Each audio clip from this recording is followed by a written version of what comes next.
The acrid smell of promethium exhaust still clings to my rebreather when I remember the first time I saw a world die in less than an hour. My name is Colonel Mordian Thex of the 217th Cadian Shock Regiment, and I have witnessed the fall of 17 worlds to the enemies of mankind. What I discovered on Paradis-VII changed everything I thought I knew about humanity's capacity for survival against impossible odds. You think that makes me a pessimist, but you don't know what I've seen.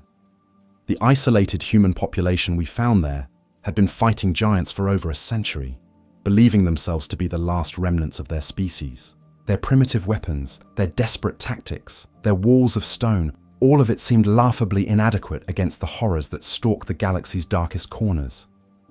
But when the real monsters came, when the 41st Millennium's true nightmares descended upon their world, something extraordinary happened. These people, who had spent generations cowering behind walls, became something the galaxy had rarely seen. Humans who refused to break. This is my testimony of what happens when a world that thinks giants are the ultimate evil discovers what real darkness looks like in the age of the Emperor's light. Chapter 1. The Walled World's Discovery. The Imperial scout vessel Iron Resolve translated from the warp into a system that shouldn't have existed according to our navigational charts, emerging from the Immaterium's chaotic embrace to find a small yellow star warming 3 terrestrial worlds that bore no resemblance to any known Imperial colonies. The chronometer indicated we had been in warp transit for what should have been a routine patrol sweep of the Ultima Segmentum's outer reaches, but stellar cartography suggested we had arrived somewhere that existed outside normal Imperial space. "Colonel," reported Navigator Quintus, his third eye weeping tears of blood that indicated extended exposure to the warp's malevolent currents. "The local star patterns don't match any Imperial records. We're either in an unmapped system or we've been displaced temporally as well as spatially." I studied the tactical displays showing 3 worlds orbiting at distances that suggested at least one might support human life, while Auspex scanners detected energy signatures that indicated technological activity on the second planet from the star. But there was something wrong with the readings. The technology levels were inconsistent, showing advanced metallurgy alongside what appeared to be black powder weapons and steam-powered machinery.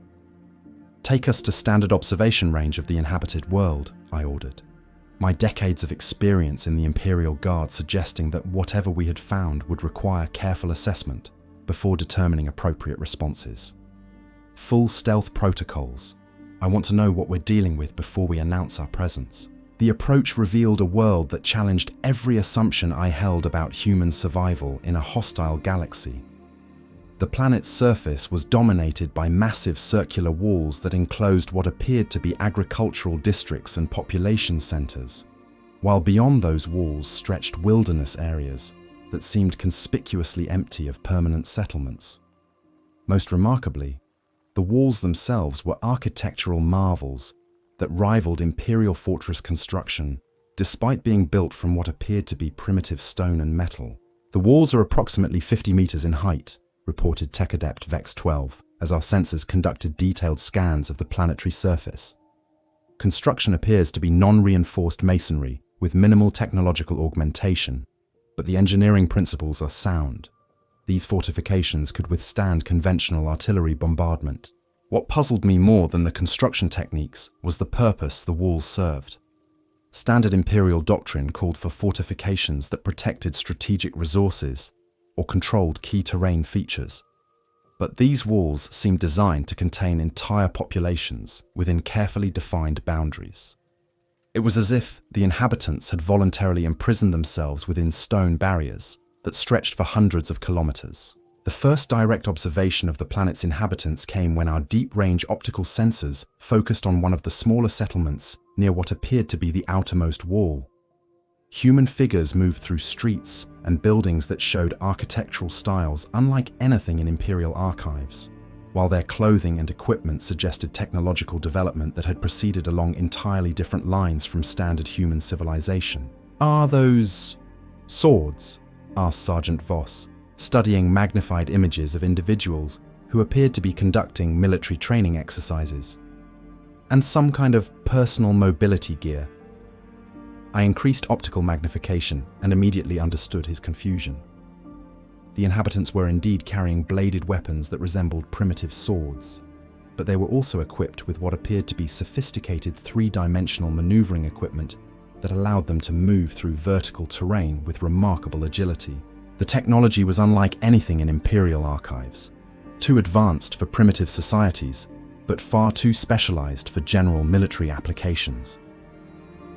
The mobility systems appear to use compressed gas for propulsion, Tech Adept Vex 12 analyzed after conducting detailed scans of the equipment. Efficient design for urban warfare in vertical environments, but completely impractical for conventional military operations. These people have developed their technology for very specific tactical requirements. The implications sent warning signals through my tactical analysis systems as I began to understand what we might be observing. Human populations develop specialized military technology in response to specific threats, and the equipment we were seeing suggested enemies that required high mobility warfare in urban environments dominated by vertical surfaces. The walls weren't just fortifications. They were barriers designed to keep something out. The first confirmation of my suspicions came during our third day of observation, when long-range sensors detected massive movement in the wilderness areas beyond the outer walls. The thermal signatures were unlike anything in Imperial databases, bipedal forms standing 20 to 60 meters in height, moving with purpose across terrain that would challenge Imperial titans. "What in the Emperor's name are those?" Sergeant Voss breathed, as optical feeds revealed creatures that defied every principle of biology I had studied during my decades of military service. The giants were humanoid in basic structure, but possessed proportions that violated fundamental laws of physics regarding skeletal support and muscular development. They moved with shambling gaits that suggested primitive intelligence, while their facial features displayed expressions of mindless hunger that made my veteran guardsmen instinctively reach for their weapons. Xenos species unknown to Imperial taxonomy, Tech Adept Vex 12 reported after conducting extensive analysis of the creature's behavior patterns. Approximate height range 15 to 60 meters, bipedal locomotion, apparently carbon-based biology, no obvious technological augmentation or weapons systems detected. What troubled me more than the giants' existence was their behavior. They moved across the landscape with no apparent purpose beyond seeking the massive walls that protected human settlements, clustering around the fortifications like siege engines that had forgotten their operational parameters. Most disturbing of all, they showed no signs of tool use, strategic thinking, or any of the characteristics that made Xenos species genuinely dangerous to Imperial forces. The first attack occurred on our fourth day of observation, when a group of approximately 30 giants approached one of the smaller wall sections where human defenders had gathered for what appeared to be routine patrol duties. The engagement that followed provided crucial intelligence about both the giants' capabilities and the humans' response protocols. The defenders moved with precision that suggested extensive training in giant fighting techniques, using their three-dimensional maneuvering gear to achieve firing positions that exploited apparent weak points in the creature's anatomy, but their weapons were primitive blades that required close-range attacks against targets whose size advantage made such tactics suicidally dangerous. "They're targeting the base of the skull," observed Sergeant Voss as we watched human fighters dart through the air around lumbering giants with skill that rivaled Imperial assault troops. Specific anatomical knowledge suggests they've been fighting these things for a long time. The battle lasted approximately 40 minutes and resulted in the destruction of all attacking giants at the cost of 7 human casualties.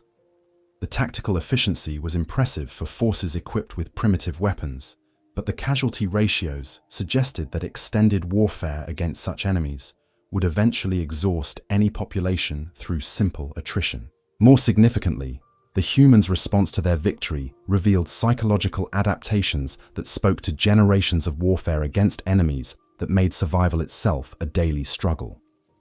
They showed no celebration, no sense of triumph, only the grim satisfaction of soldiers who had completed another necessary task in an endless war. These people have been fighting those giants for decades at minimum, I concluded after reviewing recorded footage of the engagement. Possibly generations. Their entire civilization has adapted around warfare against enemies that they can barely damage with available technology. The revelation that we had discovered a human population that had survived isolation from the Imperium while facing extinction-level threats on a regular basis represented an opportunity that exceeded anything my mission parameters had anticipated. If these people could maintain organized resistance against giant-class enemies using primitive technology, they might prove valuable additions to Imperial forces, once properly equipped and trained. But it was the long-range Auspex readings from deeper within the system that made me realize we faced decisions that would determine not only the fate of this isolated world, but potentially the security of entire Imperial sectors. "Colonel," reported Navigator Quintus, his augmented sensors detecting disturbances in local space that exceeded normal stellar activity. "I'm picking up warp fluctuations at the edge of the system. Something large is preparing to translate from the immaterium." The tactical situation was about to become significantly more complex. Whatever was approaching through warp space would arrive to find an isolated human world defended by primitive technology against enemies that posed minimal threat to properly equipped Imperial forces.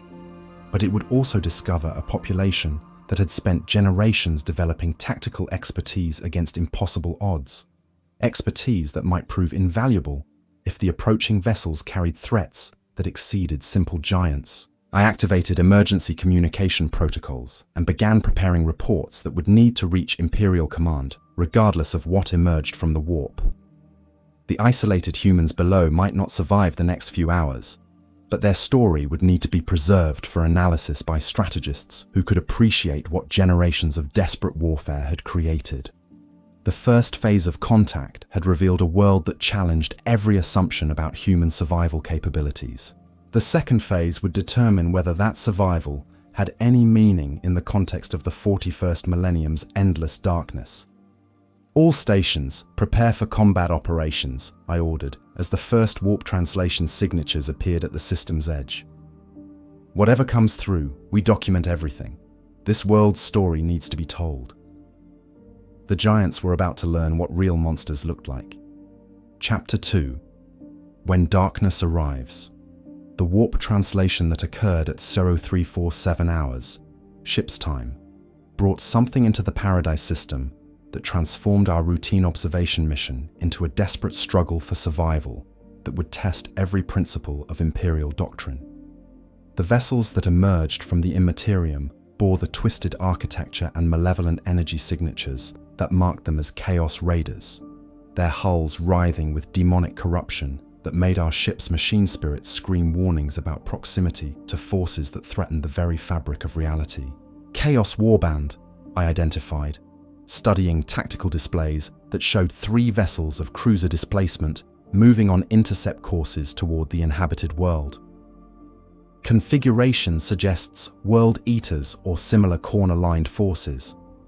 Estimated strength, 800 to 1200 Chaos Space Marines, plus supporting cultist formations. The implications sent cascades of alarm through every survival instinct I had developed during decades of warfare against the Emperor's enemies. The isolated humans below had spent generations fighting giants that posed minimal threat to properly equipped Imperial forces, but they were about to face enemies that had conquered star systems and reduced entire worlds to ash and bone. Their primitive weapons and stone walls would provide no protection against foes that wielded weapons blessed by the dark gods themselves. Standing orders require immediate evacuation of Imperial personnel when facing superior Chaos forces, reminded Lieutenant Caney, voicing the regulation that should have sent us fleeing toward the nearest Imperial stronghold. The Iron Resolve cannot engage 3 Chaos cruisers without support. The tactical analysis was correct from every doctrinal perspective. Our single escort vessel was no match for a Chaos warband that had survived the long war, while the isolated human population below had no means of resisting enemies that would view their primitive defenses as entertainment rather than obstacles. Standard Imperial procedure called for strategic withdrawal, followed by requests for fleet support that might arrive in time to perform virus bombing of whatever corruption the Chaos forces left behind. But as I studied the enhanced optical feeds showing human settlements where millions of souls continued their daily routines in ignorance of the doom approaching from the void, I found myself unable to accept that their century-long struggle against impossible odds should end in meaningless slaughter by enemies they couldn't even comprehend. Vox transmission to Chaos Fleet, I ordered, making a decision that violated every principle of sound tactical judgment. Standard Imperial challenge on open frequencies. The response came within minutes, broadcast on channels that carried harmonic distortions suggesting Vox equipment corrupted by prolonged exposure to Chaos influence. Imperial lapdogs, came the transmission, rendered in Gothic that had been twisted by centuries of exposure to the Dark God's influence. You guard a world of primitives who huddle behind stone walls like frightened children. We shall show them what true strength means before we harvest their skulls for the Skull Throne. The casual dismissal of human life as resources for demonic consumption triggered response protocols that had been drilled into my consciousness during decades of service to the Golden Throne. Whatever the tactical situation, whatever the odds against success, Imperial doctrine was clear. The Emperor's enemies would be opposed wherever they were encountered, regardless of cost. All stations prepare for combat operations, I transmitted to my crew. We may not be able to stop them, but we can buy time for the population below to prepare whatever defenses they possess.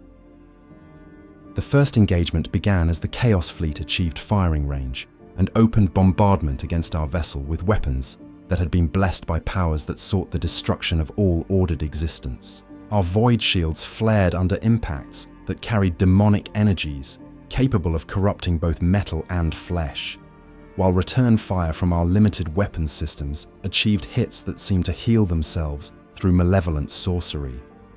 But the Chaos Warband's primary attention was focused on the world below, where preliminary bombardment had begun targeting the massive walls that protected human settlements. The stone fortifications that had withstood centuries of giant attacks crumbled under lance strikes that carried the fury of the warp itself, while drop pod formations began launching toward population centers that had no comprehension of the enemies descending upon them. The first direct observation of Chaos Space Marines engaging primitive human defenders provided tactical intelligence that challenged every assumption about asymmetric warfare. The giants that had terrorized this world for generations were obliterated as incidental obstacles by warriors whose weapons could reduce mountains to component atoms, while defensive positions that had held against centuries of siege were overrun in minutes by enemies that moved with superhuman speed and struck with demonic fury. But it was the human response to annihilation that proved most remarkable. "They're not breaking," reported Sergeant Voss, monitoring ground-based communications as the first Chaos assault waves struck the outer settlements. "The local defenders are implementing tactical withdrawals and establishing fallback positions despite facing enemies they can't possibly understand." The observation was accurate, but defied every principle of human psychology I had studied during my military career. Populations facing their first encounter with Chaos forces typically collapsed into panic, terror, or madness when confronted with enemies that violated fundamental assumptions about the nature of reality. But the humans below were responding to Chaos Space Marines with the same grim determination they had shown against giants. Inadequate but disciplined resistance that maximized casualties among attackers while preserving as many civilian lives as possible. These people have been fighting extinction-level threats for generations, I realized, understanding what made their response unique among human populations. They've already adapted to warfare against enemies that exceed their capability to resist effectively. Chaos Marines are just bigger giants to them. The psychological insight revealed why this isolated population might possess value that exceeded their primitive technology levels. They had developed mental resilience that took most Imperial forces decades of warfare to achieve, while their tactical flexibility reflected constant adaptation to impossible odds. If properly equipped and trained, they might prove extraordinarily effective against the Emperor's enemies. But first, they had to survive the next few hours. The ground campaign developed into a running battle through urban terrain, where primitive human defenders used three-dimensional maneuvering gear to achieve positioning advantages against enemies whose superhuman capabilities made conventional resistance suicidal. The Chaos Marines adapted quickly to the humans' aerial mobility, but their tactical doctrine was designed for conventional warfare against Imperial forces rather than opponents who fought like aerial guerrillas. Local defenders are inflicting casualty ratios of approximately 12-1 against Chaos forces. Tech Adept Vex 12 reported after analyzing engagement patterns across multiple combat zones. Tactically insignificant given the numerical disparities, but remarkable considering technological disadvantages. The analysis was both encouraging and sobering. The humans were fighting with effectiveness that exceeded anything their equipment should have allowed, but they were still being overwhelmed by enemies whose advantages in firepower, protection, and superhuman capabilities made defeat inevitable. Without intervention, their century-long struggle for survival would end within hours. The decision to commit our limited forces to ground support operations violated every regulation governing Imperial Guard deployment against superior Chaos forces. But as I watched human defenders sacrifice themselves to buy evacuation time for civilian populations who faced fates worse than simple death, I found that regulations mattered less than the fundamental duty to protect humanity from the darkness that sought its destruction. "Prepare shuttle assault teams," I ordered, knowing that the choice would likely doom my command, but might preserve something worth saving from this world's destruction. "We're going down there." The insertion was achieved through combat drop procedures that brought our forces into direct contact with Chaos Space Marines, who had been conducting systematic extermination operations in the planet's largest population center. The engagement that followed provided crucial intelligence about the local humans' tactical capabilities, while demonstrating the effectiveness of combined operations between Imperial forces and unconventional allies. The human defenders integrated with our assault teams with efficiency that suggested military training that exceeded their apparent technological development. They provided reconnaissance information that enabled optimal positioning against Chaos forces, while their aerial mobility systems allowed coordination of attacks from directions that Chaos Marines had not anticipated. "These people fight like they've been doing this for generations," observed Sergeant Voss, as our combined forces achieved tactical success against a Chaos squad that should have overwhelmed any conventional resistance. "They know exactly how to exploit enemy blind spots and coordinate with unfamiliar allies." The observation was accurate and significant. The isolated humans possessed tactical expertise that had been developed through constant warfare against superior enemies, making them natural allies for Imperial forces despite their primitive equipment. With proper training and equipment, they could become formidable opponents against any of the Emperor's enemies. But the immediate tactical situation remained desperate. Our combined forces had achieved limited success against individual Chaos squads, but the overall strategic picture showed systematic destruction of human settlements by enemies whose numbers and capabilities exceeded anything we could effectively oppose. "The main population centers are falling," reported Tech Adept Vex 12, as orbital bombardment began targeting the largest human settlements. Estimated civilian casualties exceed 1 million and rising. Total population extinction estimated within 6 hours at current loss rates. The revelation that we were witnessing the end of a human civilization that had survived in isolation for over a century should have triggered evacuation protocols that might preserve a remnant of their population for integration with Imperial forces. But as I monitored communications from human commanders who continued organizing resistance despite facing certain defeat, I realized that these people represented something the Imperium needed more than additional population statistics. They represented hope that humanity could survive anything the galaxy's darkness could devise. "Signal the fleet," I ordered, activating communication protocols that would either bring salvation or doom us all. "Emergency reinforcement request. Priority Alpha. Human population facing extinction by Chaos forces. Request immediate intervention by any available Imperial assets."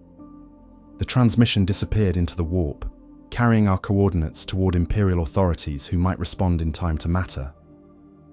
Whether help would arrive in time remained unknown, but the isolated humans' struggle would continue regardless of outside assistance. They had been fighting impossible odds for over a century, They could fight for a few more hours. Chapter 3. The True Enemy Revealed.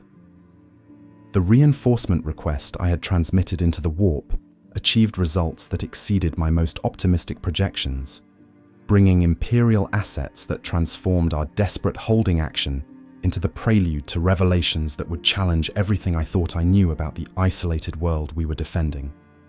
The strike cruiser Emperor's Wrath translated from the Immaterium at the edge of the system, followed by 2 escort vessels that carried Space Marines from the Ultramarines chapter, whose reputation for tactical excellence was matched only by their dedication to protecting human populations from the galaxy's countless threats.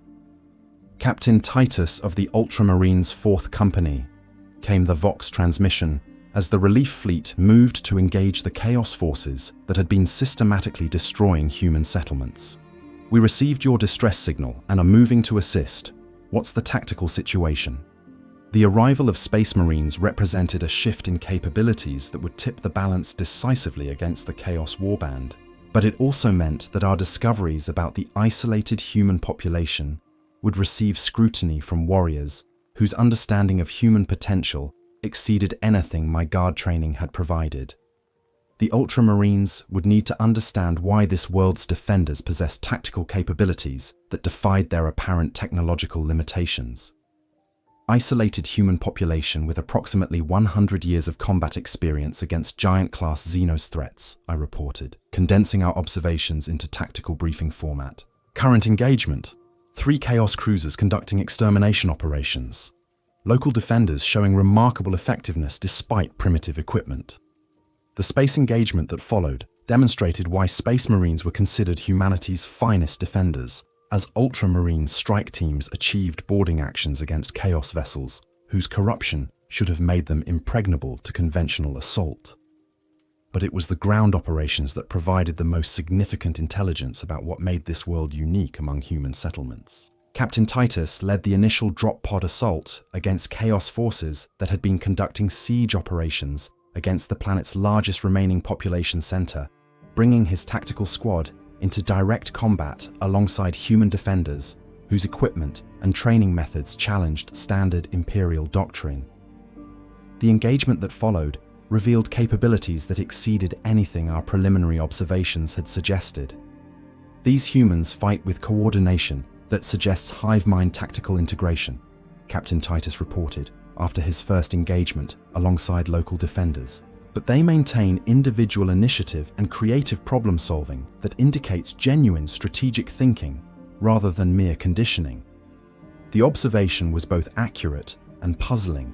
Standard Imperial training doctrine emphasized either individual excellence or unit coordination, but rarely achieved effective integration of both approaches.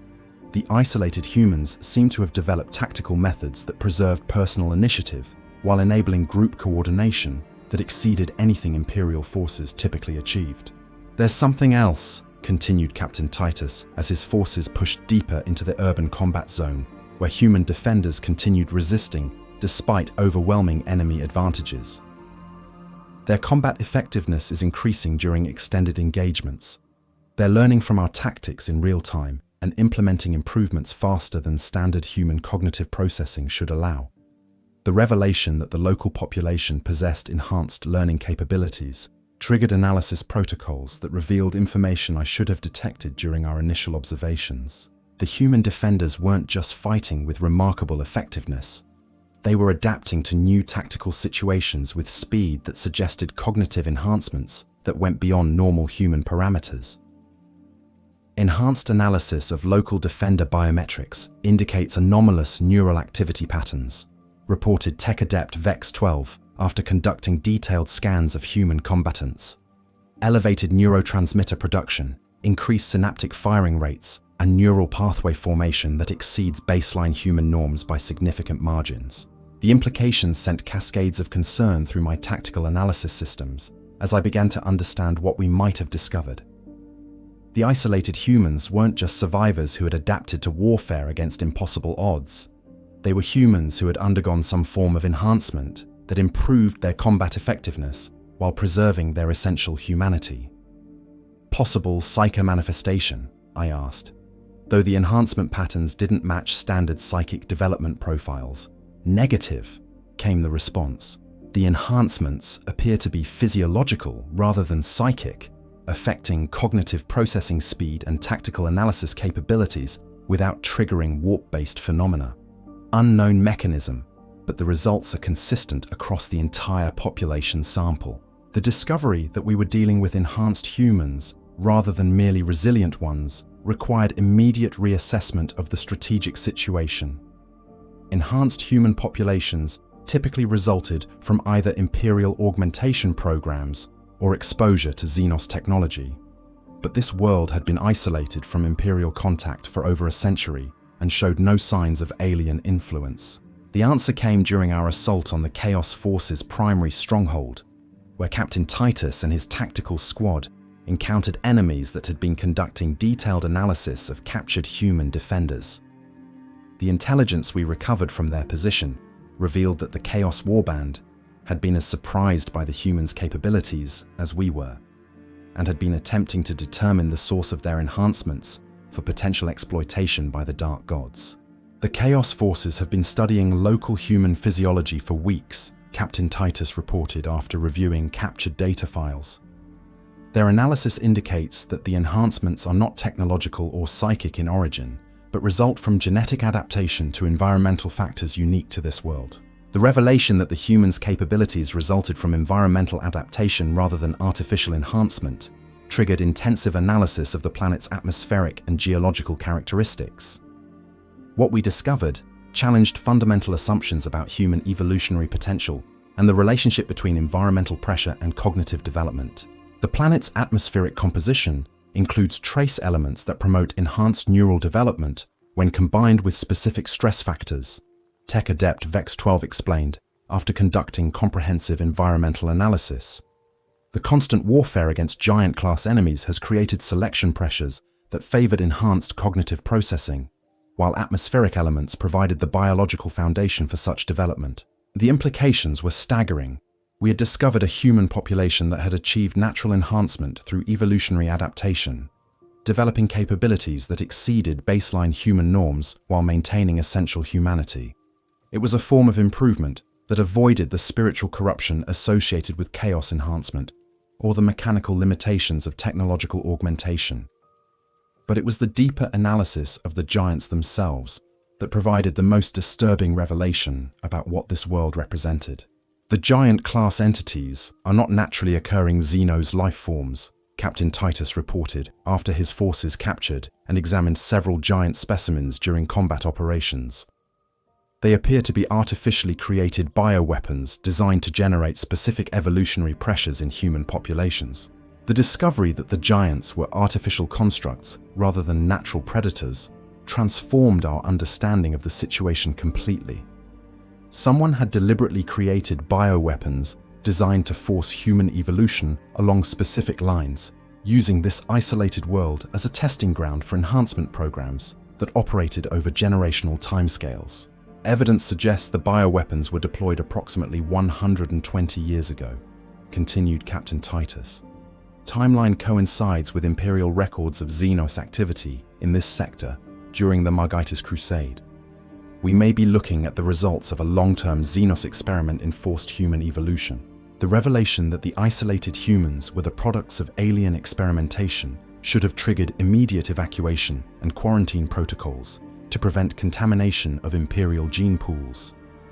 But the enhancements showed no signs of corruption or instability, while the humans themselves remained recognizably human despite their improved capabilities.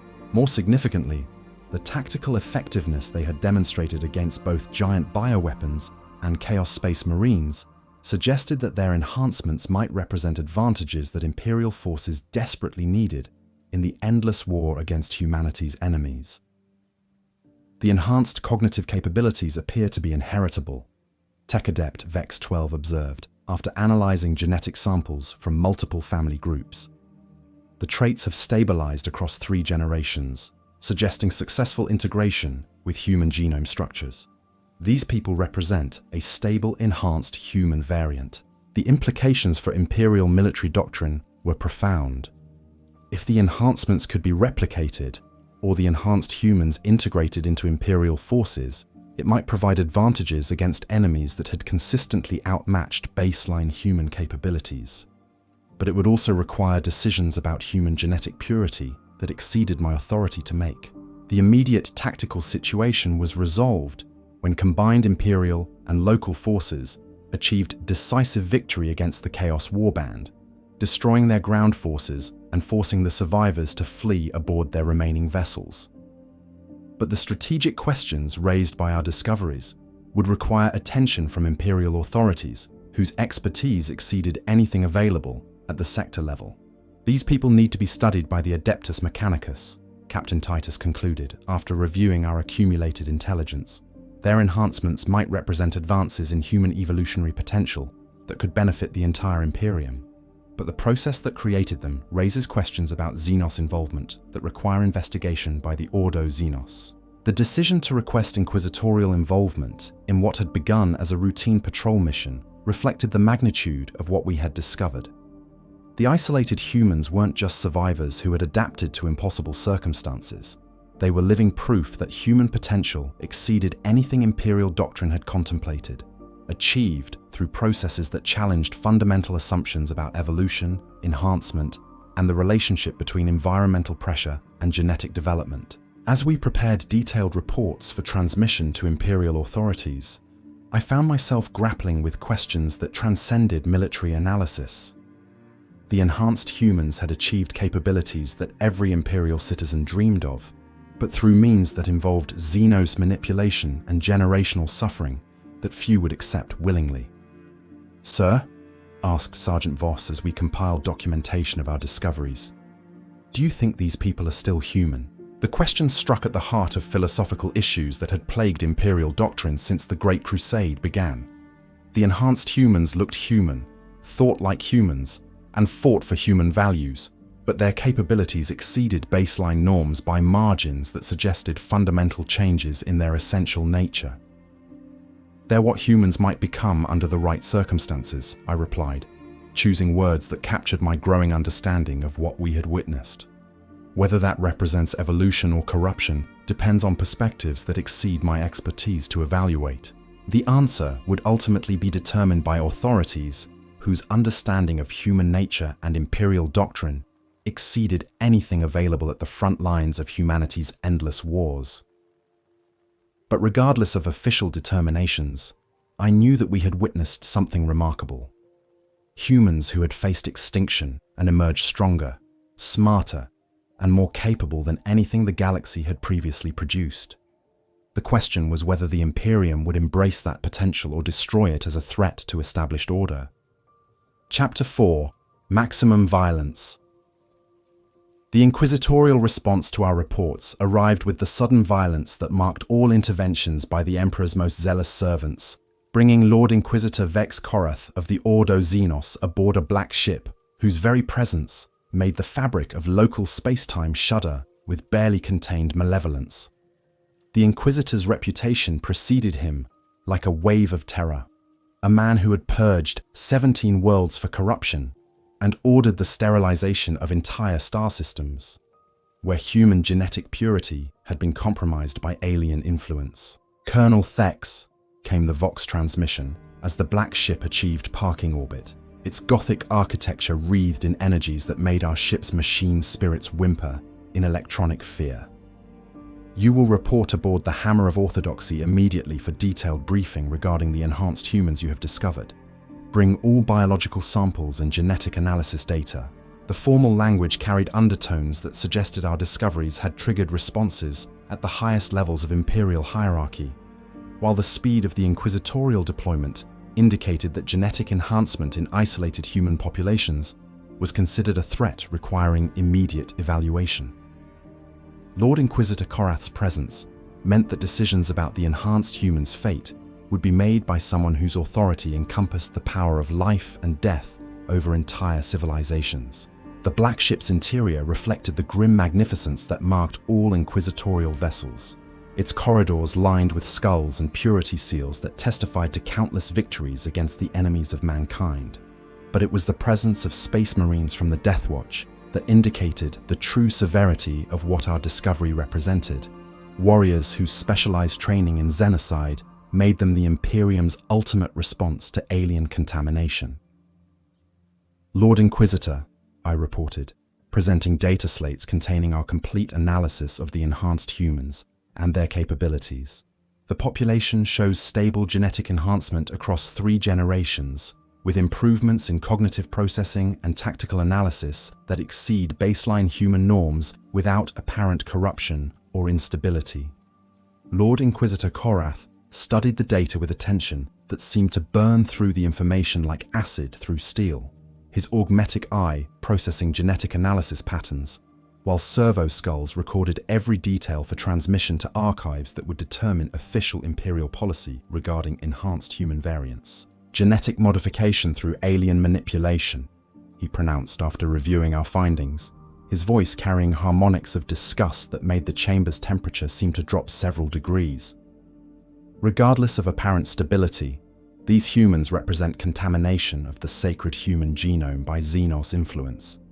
Standard protocol requires immediate sterilization to prevent spread of alien genetic modifications. The pronouncement that millions of enhanced humans would be eliminated to preserve genetic purity triggered protest reflexes that I struggled to suppress in the presence of Imperial authority that could order my execution without justification.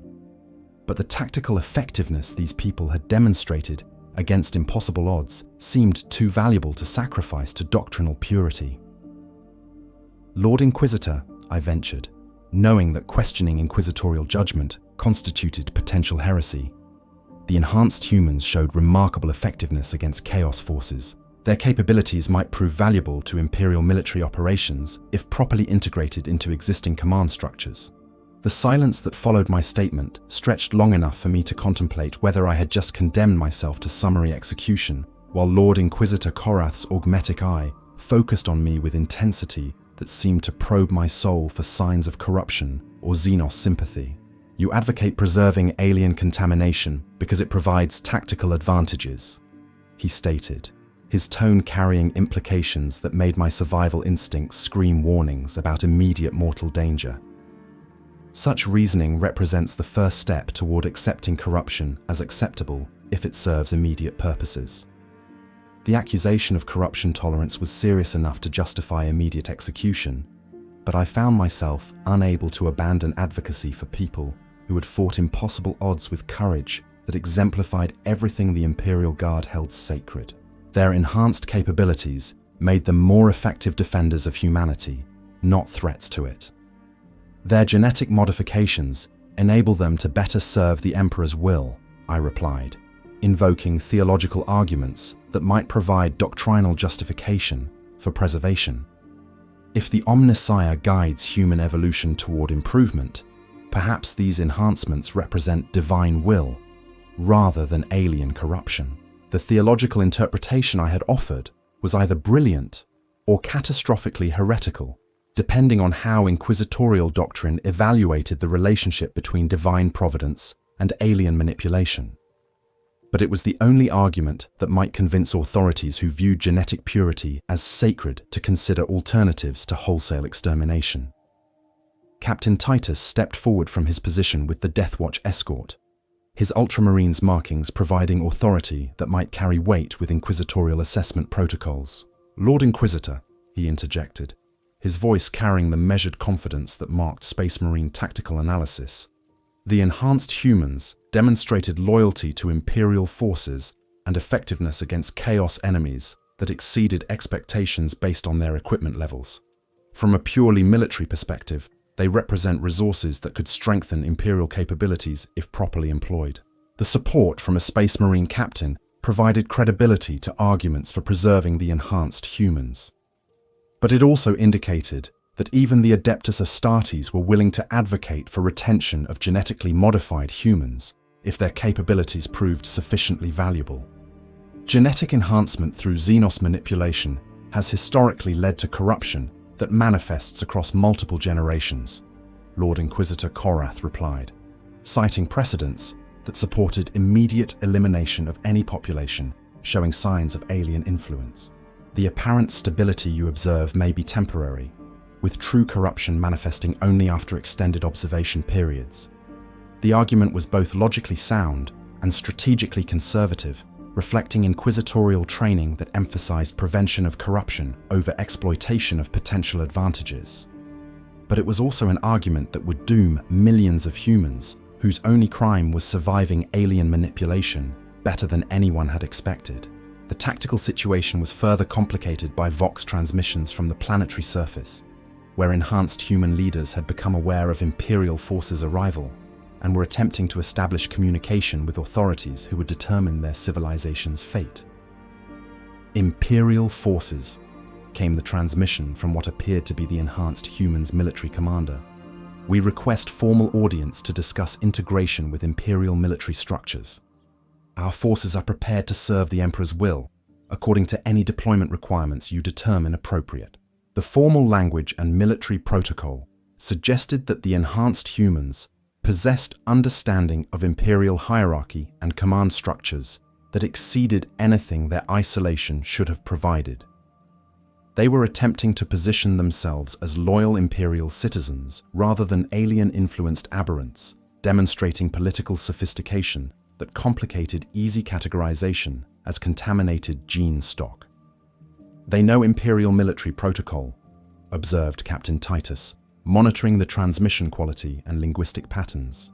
Either they retained institutional knowledge from pre-isolation contact, or they've developed understanding of Imperial structures through analysis of our forces' behavior.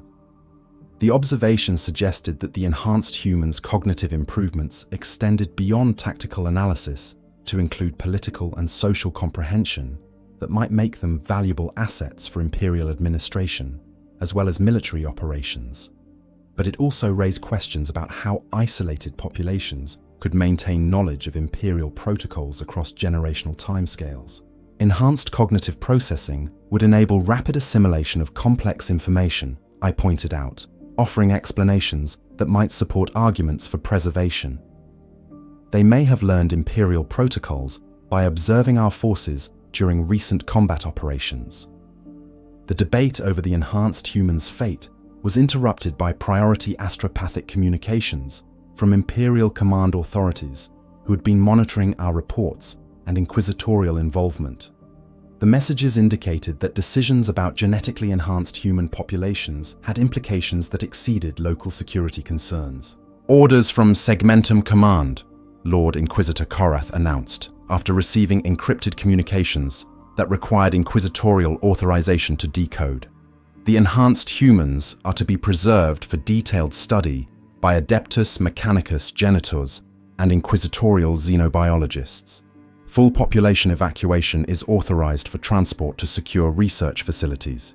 The reprieve was both welcome and ominous, indicating that higher authorities viewed the enhanced humans as sufficiently valuable to justify research rather than immediate elimination, but also suggesting that their future would involve intensive study that might prove as destructive as outright extermination.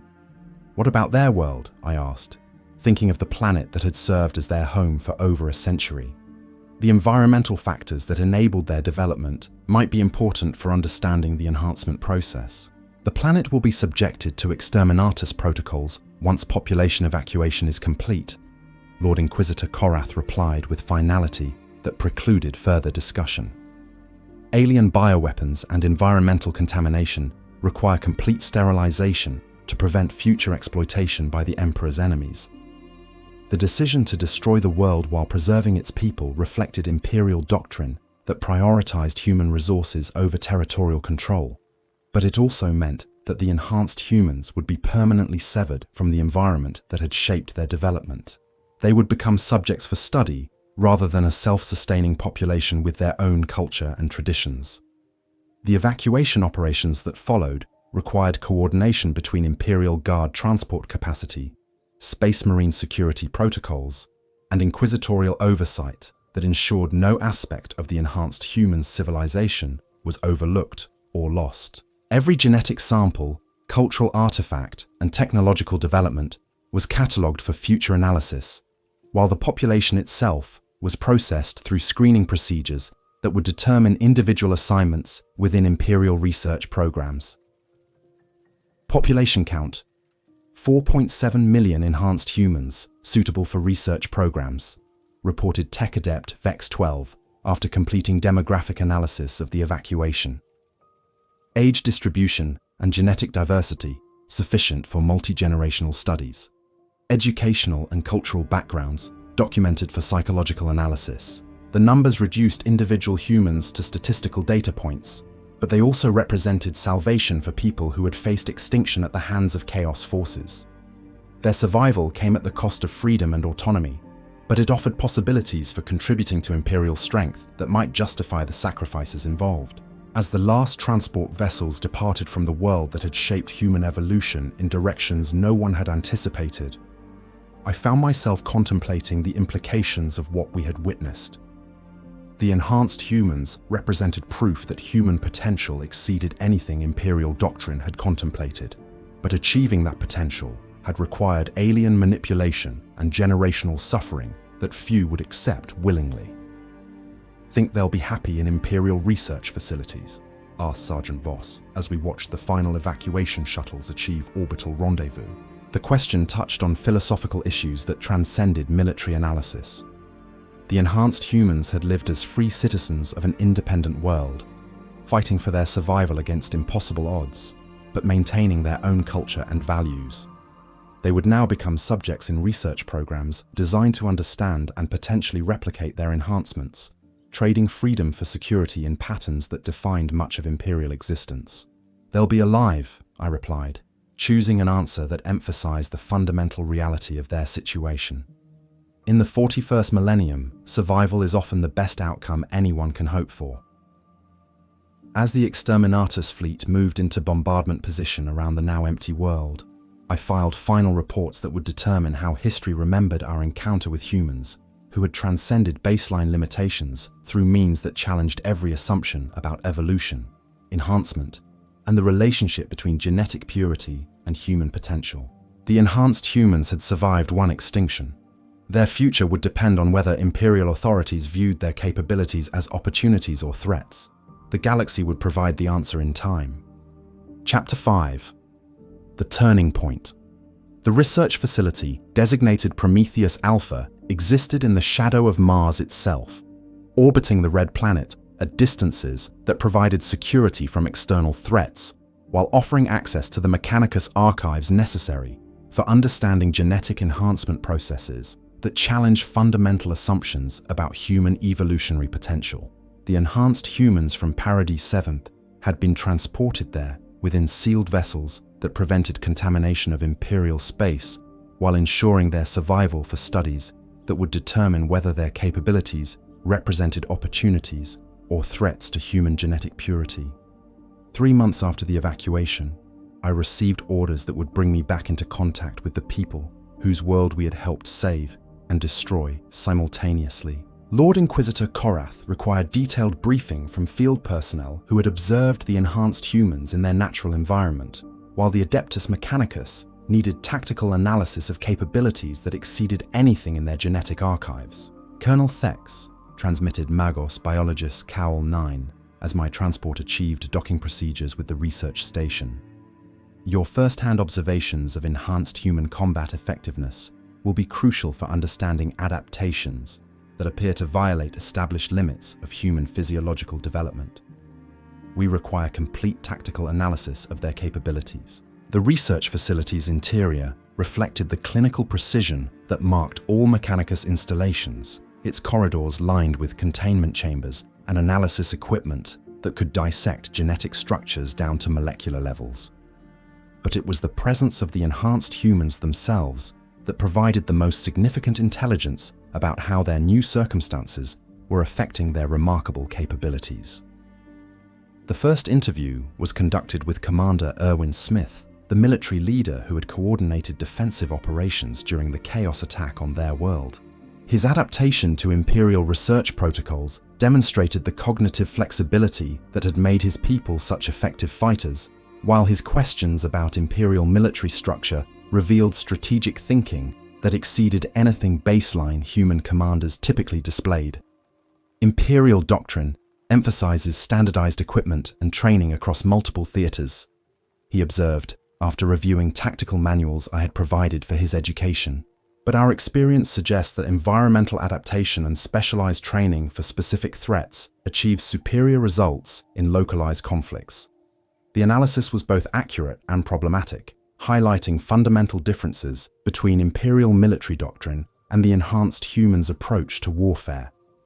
They had developed tactical flexibility that enabled rapid adaptation to new situations, while Imperial forces relied on standardized procedures that worked across multiple enemy types, but might prove inferior against specific threats. Your people achieved remarkable effectiveness against both giant bioweapons and Chaos Space Marines, I acknowledged, providing validation that encouraged continued analysis.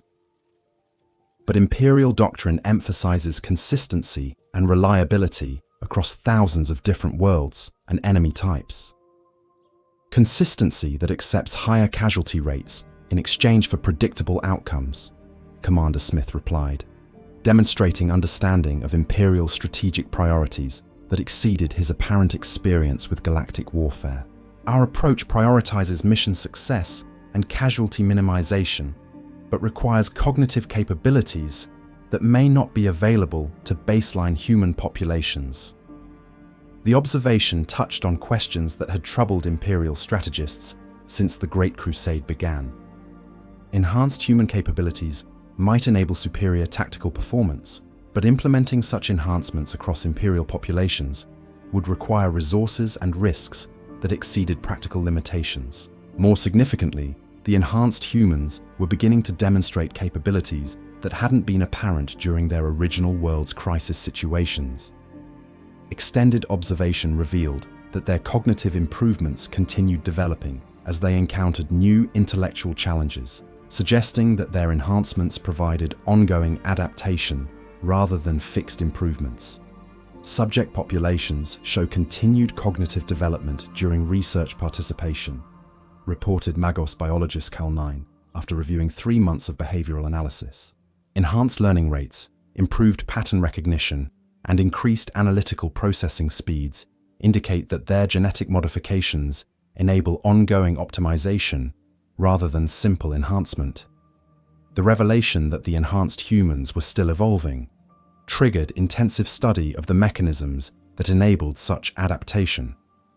Their genetic modifications appeared to include systems that promoted neural development in response to intellectual stimulation, creating feedback loops that continuously improved their cognitive capabilities.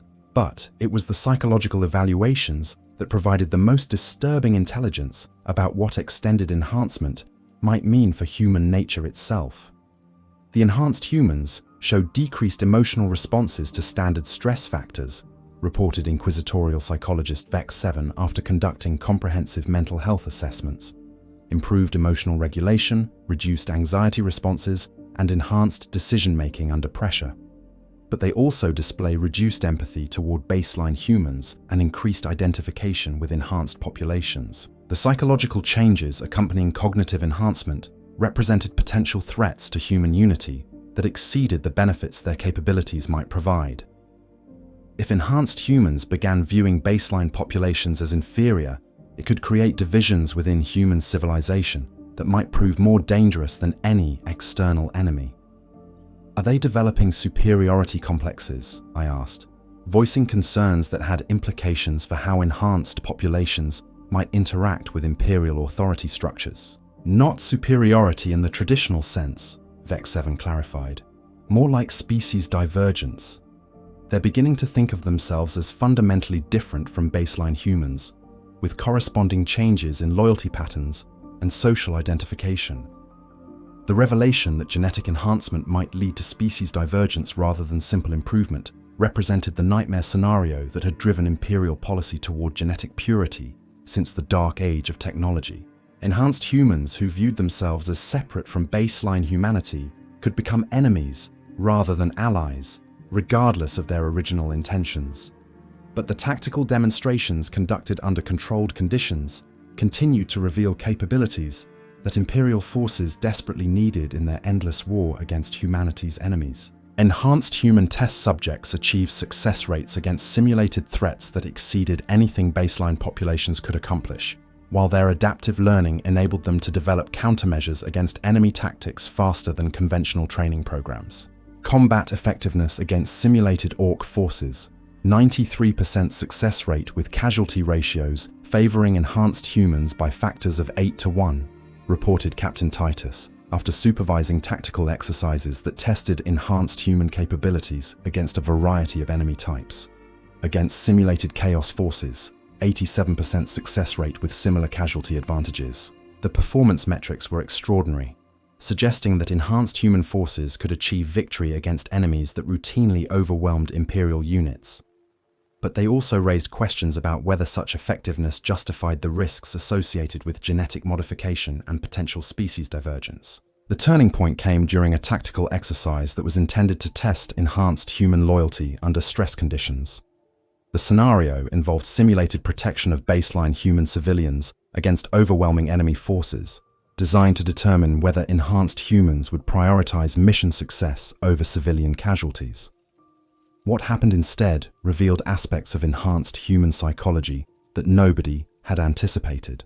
The enhanced subjects refused to accept civilian casualties as acceptable losses, Captain Titus reported after reviewing exercise recordings. They developed alternative tactics that achieved mission success while preserving civilian lives, despite explicit instruction that civilian losses were within acceptable parameters.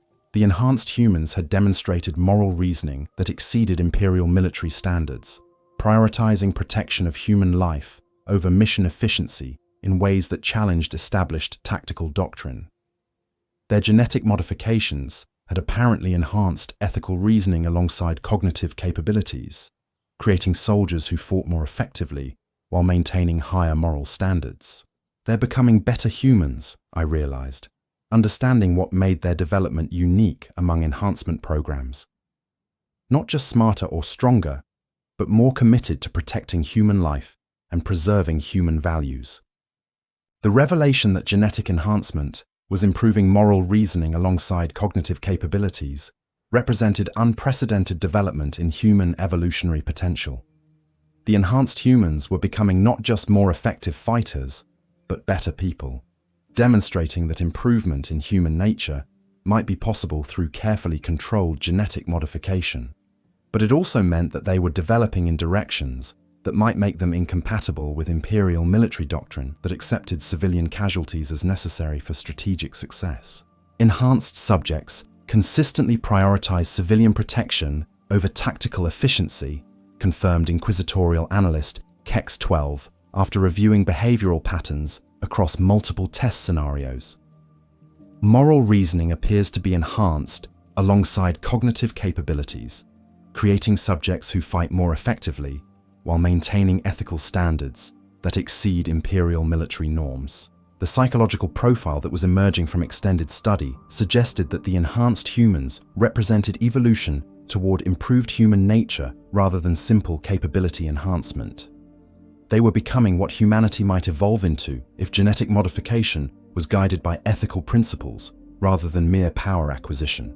The implications for Imperial policy were profound and troubling.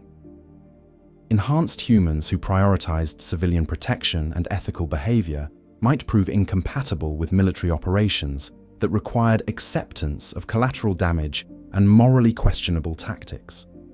Their improved nature could make them unsuitable for the brutal realities of 41st Millennium warfare. What do we do with them? Asked Lord Inquisitor Korath during the strategic assessment meeting that would determine the enhanced humans' ultimate fate. They represent genetic modification that improves human capabilities while maintaining ethical standards, but their moral development may make them unsuitable for Imperial military requirements. The question struck at the heart of philosophical issues that had troubled human civilization since the development of enhancement technologies. The enhanced humans had achieved everything that improvement programs promised: better capabilities, improved reasoning, enhanced ethical behavior. But their very excellence made them potentially incompatible with the compromises that Imperial survival required. They could serve as elite forces for special operations that require high moral standards, I suggested, seeking roles that might utilize their capabilities while accommodating their ethical development. civilian protection, humanitarian operations, peacekeeping duties in newly compliant worlds, or they could represent the future of human evolution, interjected Magos biologist Cal 9, voicing possibilities that exceeded current Imperial doctrine. If their enhancements can be replicated safely, they might provide templates for improving all human populations over generational timescales. The proposal to use enhanced humans as templates for species-wide improvement represented the most radical possibility anyone had suggested. It would mean accepting genetic modification as desirable rather than merely tolerable, fundamentally changing Imperial policy toward human enhancement. As debate continued over the enhanced human's ultimate fate, I found myself convinced that we had discovered something unprecedented in galactic history: genetic modifications that improved human nature rather than corrupting it, creating people who embodied the best aspects of humanity while transcending its limitations. The question was whether the Imperium possessed the wisdom to recognize that improvement when it challenged established assumptions about human nature and genetic purity. The enhanced humans had survived their first extinction. Their future would depend on decisions that exceeded any individual's authority to make. Chapter 6: Working Through Consequences.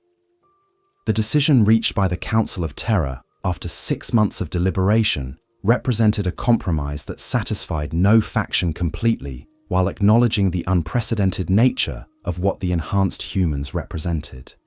Rather than wholesale integration or elimination, the enhanced population would be divided into experimental cohorts that would test different approaches to utilizing their capabilities while monitoring long-term effects of genetic modification on human loyalty and social integration. The enhanced humans will be organized into specialized units operating under direct inquisitorial oversight, announced Lord Inquisitor Korath during the briefing that would determine how 4.7 million modified humans would be integrated into Imperial structures. Assignment protocols will test their effectiveness across multiple operational environments while ensuring that genetic modifications do not compromise loyalty to Imperial authority.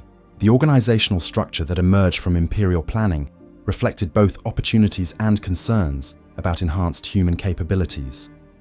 Elite units would be deployed for high-priority missions requiring exceptional tactical effectiveness, while larger formations would be assigned to defensive operations where their improved combat capabilities could be evaluated without risking critical strategic objectives. My own assignment as liaison officer between enhanced human units and conventional Imperial forces reflected recognition that field experience with their capabilities provided insights that exceeded laboratory analysis.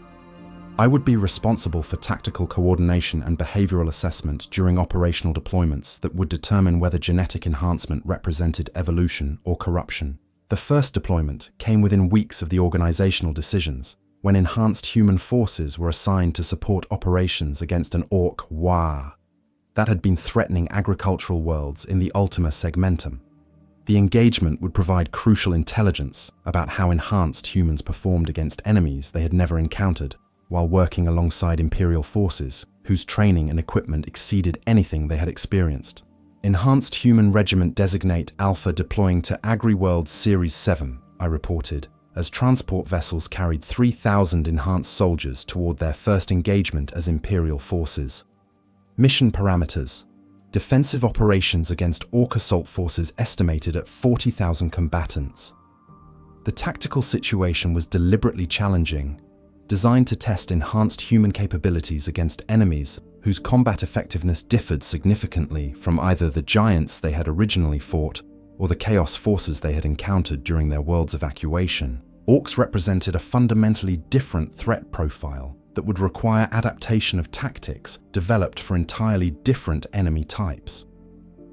The initial engagement provided immediate confirmation that enhanced human tactical flexibility exceeded anything Imperial planners had anticipated. Within hours of planetfall, Enhanced Regiment Alpha had analyzed Orc combat patterns and developed countermeasures that achieved success rates significantly higher than conventional Imperial forces typically managed against similar threats.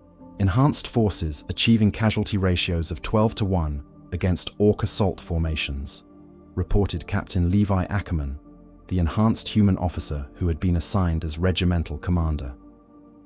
Tactical adaptation to Orc combat patterns proceeding ahead of projected timelines. Request permission to implement advanced tactical protocols.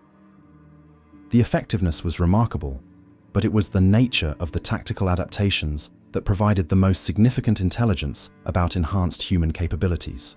Rather than simply fighting more effectively using established Imperial doctrine, they were developing entirely new approaches to warfare that maximized their cognitive advantages while minimizing exposure to Orc strengths.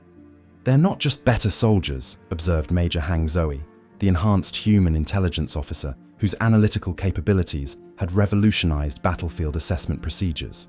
"They're inventing new ways to fight based on real-time analysis of enemy behavioral patterns. Every engagement teaches them something that improves their effectiveness in subsequent battles." The observation highlighted what made enhanced humans unique among Imperial forces. While conventional troops relied on training and experience that accumulated over extended periods, enhanced soldiers could analyze and adapt to new situations within hours of initial contact.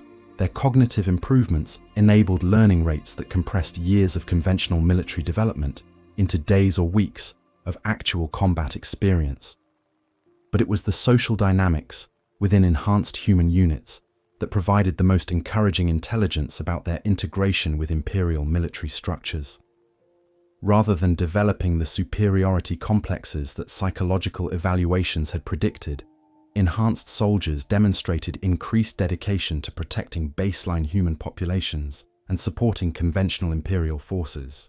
Enhanced personnel show elevated protective instincts toward baseline humans, reported Commissar Vex 8 after conducting behavioral assessments during combat operations.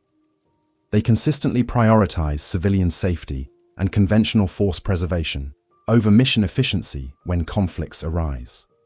Loyalty indicators remain within acceptable parameters.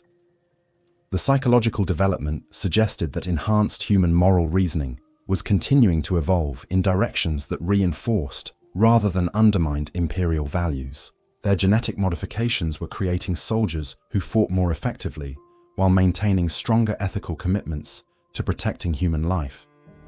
The success against Orc forces led to expanded deployment opportunities that would test enhanced human capabilities against the full spectrum of threats facing Imperial civilization. Enhanced units were assigned to operations against Tyranid splinter fleets, Chaos cultist uprisings, and even limited engagements with Necron Tomb World activation events. Each deployment provided additional confirmation that enhanced humans represented capabilities that exceeded anything baseline forces could achieve, while demonstrating adaptation rates that enabled them to develop effective countermeasures against enemies they had never previously encountered.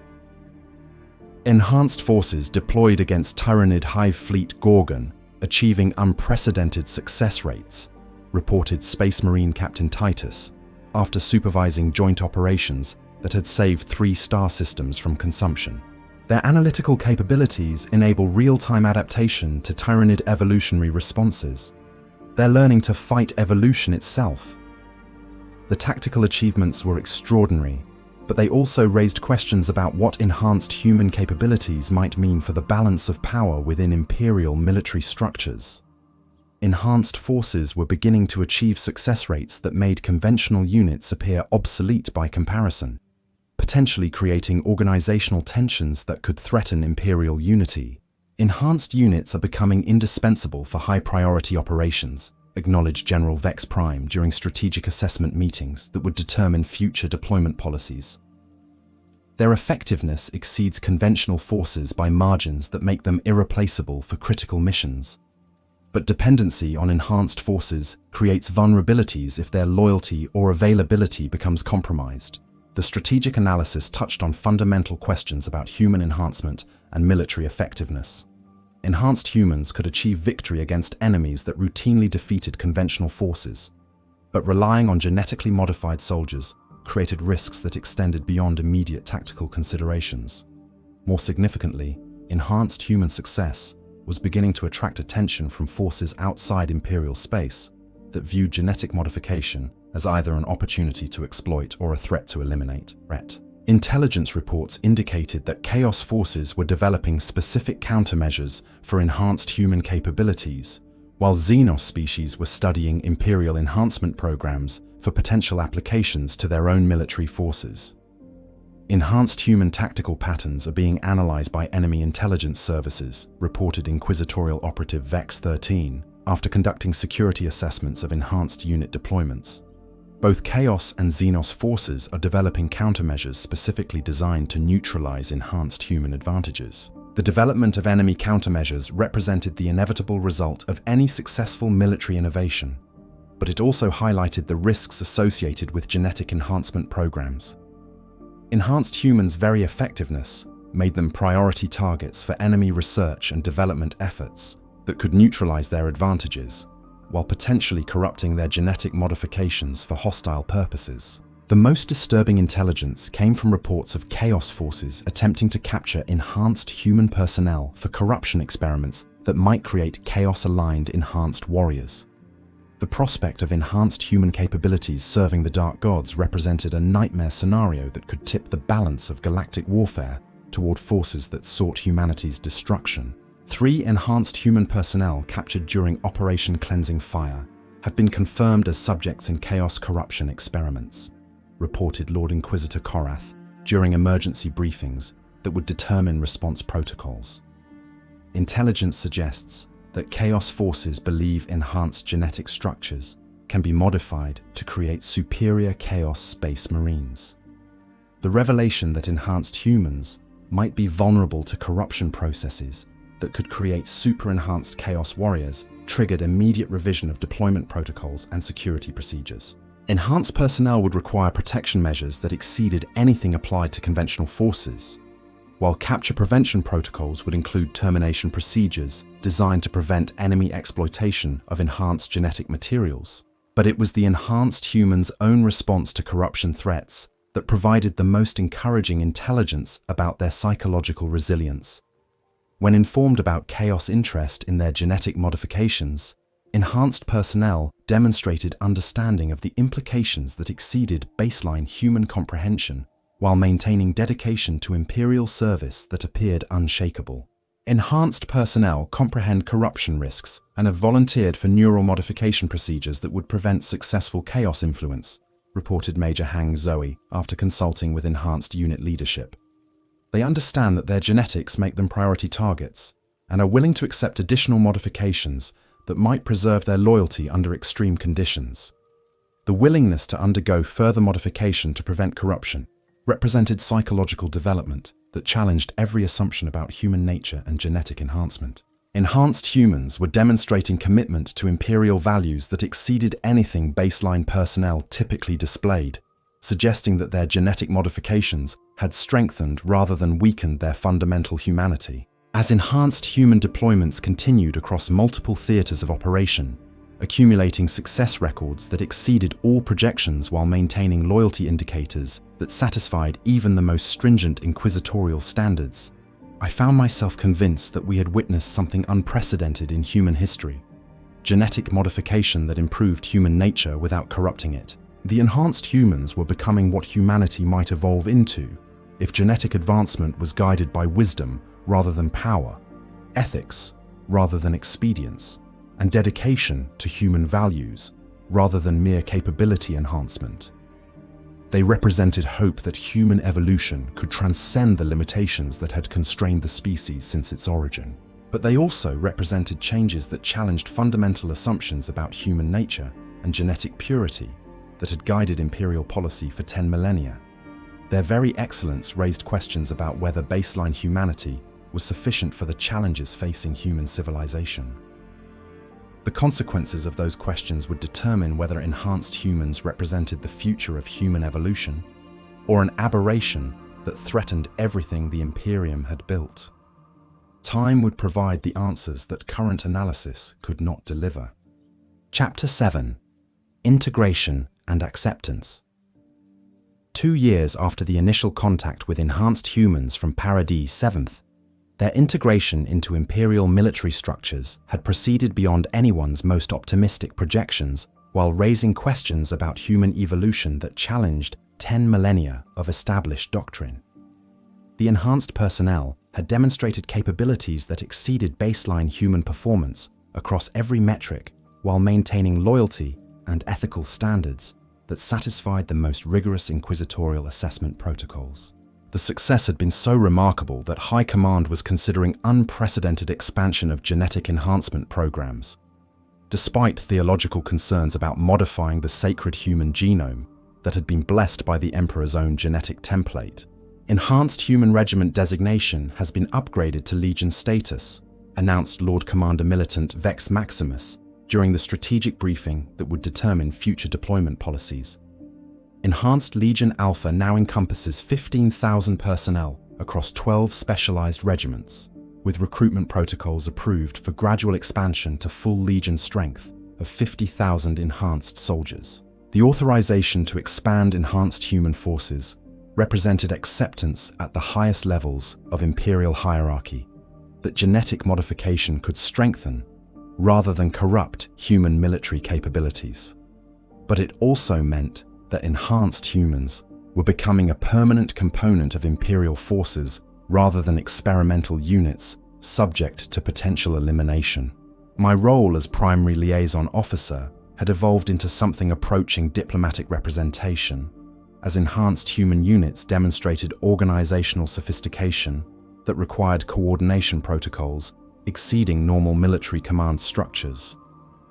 They had developed tactical innovations that were being incorporated into Imperial doctrine, while their analytical capabilities had revolutionized intelligence assessment procedures across multiple theaters of operation. Enhanced personnel are requesting authorization to establish permanent training facilities for baseline human forces, reported Major Hang Zoe during our regular coordination meetings. They believe their tactical innovations can be adapted for use by conventional units, potentially improving overall Imperial military effectiveness. The proposal represented unprecedented cooperation between enhanced and baseline human forces, suggesting that genetic modification was creating soldiers who were more committed to human advancement than personal superiority. Enhanced personnel were actively seeking ways to share their capabilities rather than hoarding advantages for themselves. What specific innovations are they proposing to share? I asked, curious about whether enhanced human tactical developments could be implemented by forces lacking their cognitive advantages. Three-dimensional maneuvering techniques adapted for standard Imperial equipment, Major Hang replied, presenting tactical analyses that demonstrated remarkable innovation. Enhanced situational awareness protocols that baseline personnel can learn through intensive training, and coordinated assault patterns that maximize effectiveness of mixed enhanced baseline unit compositions.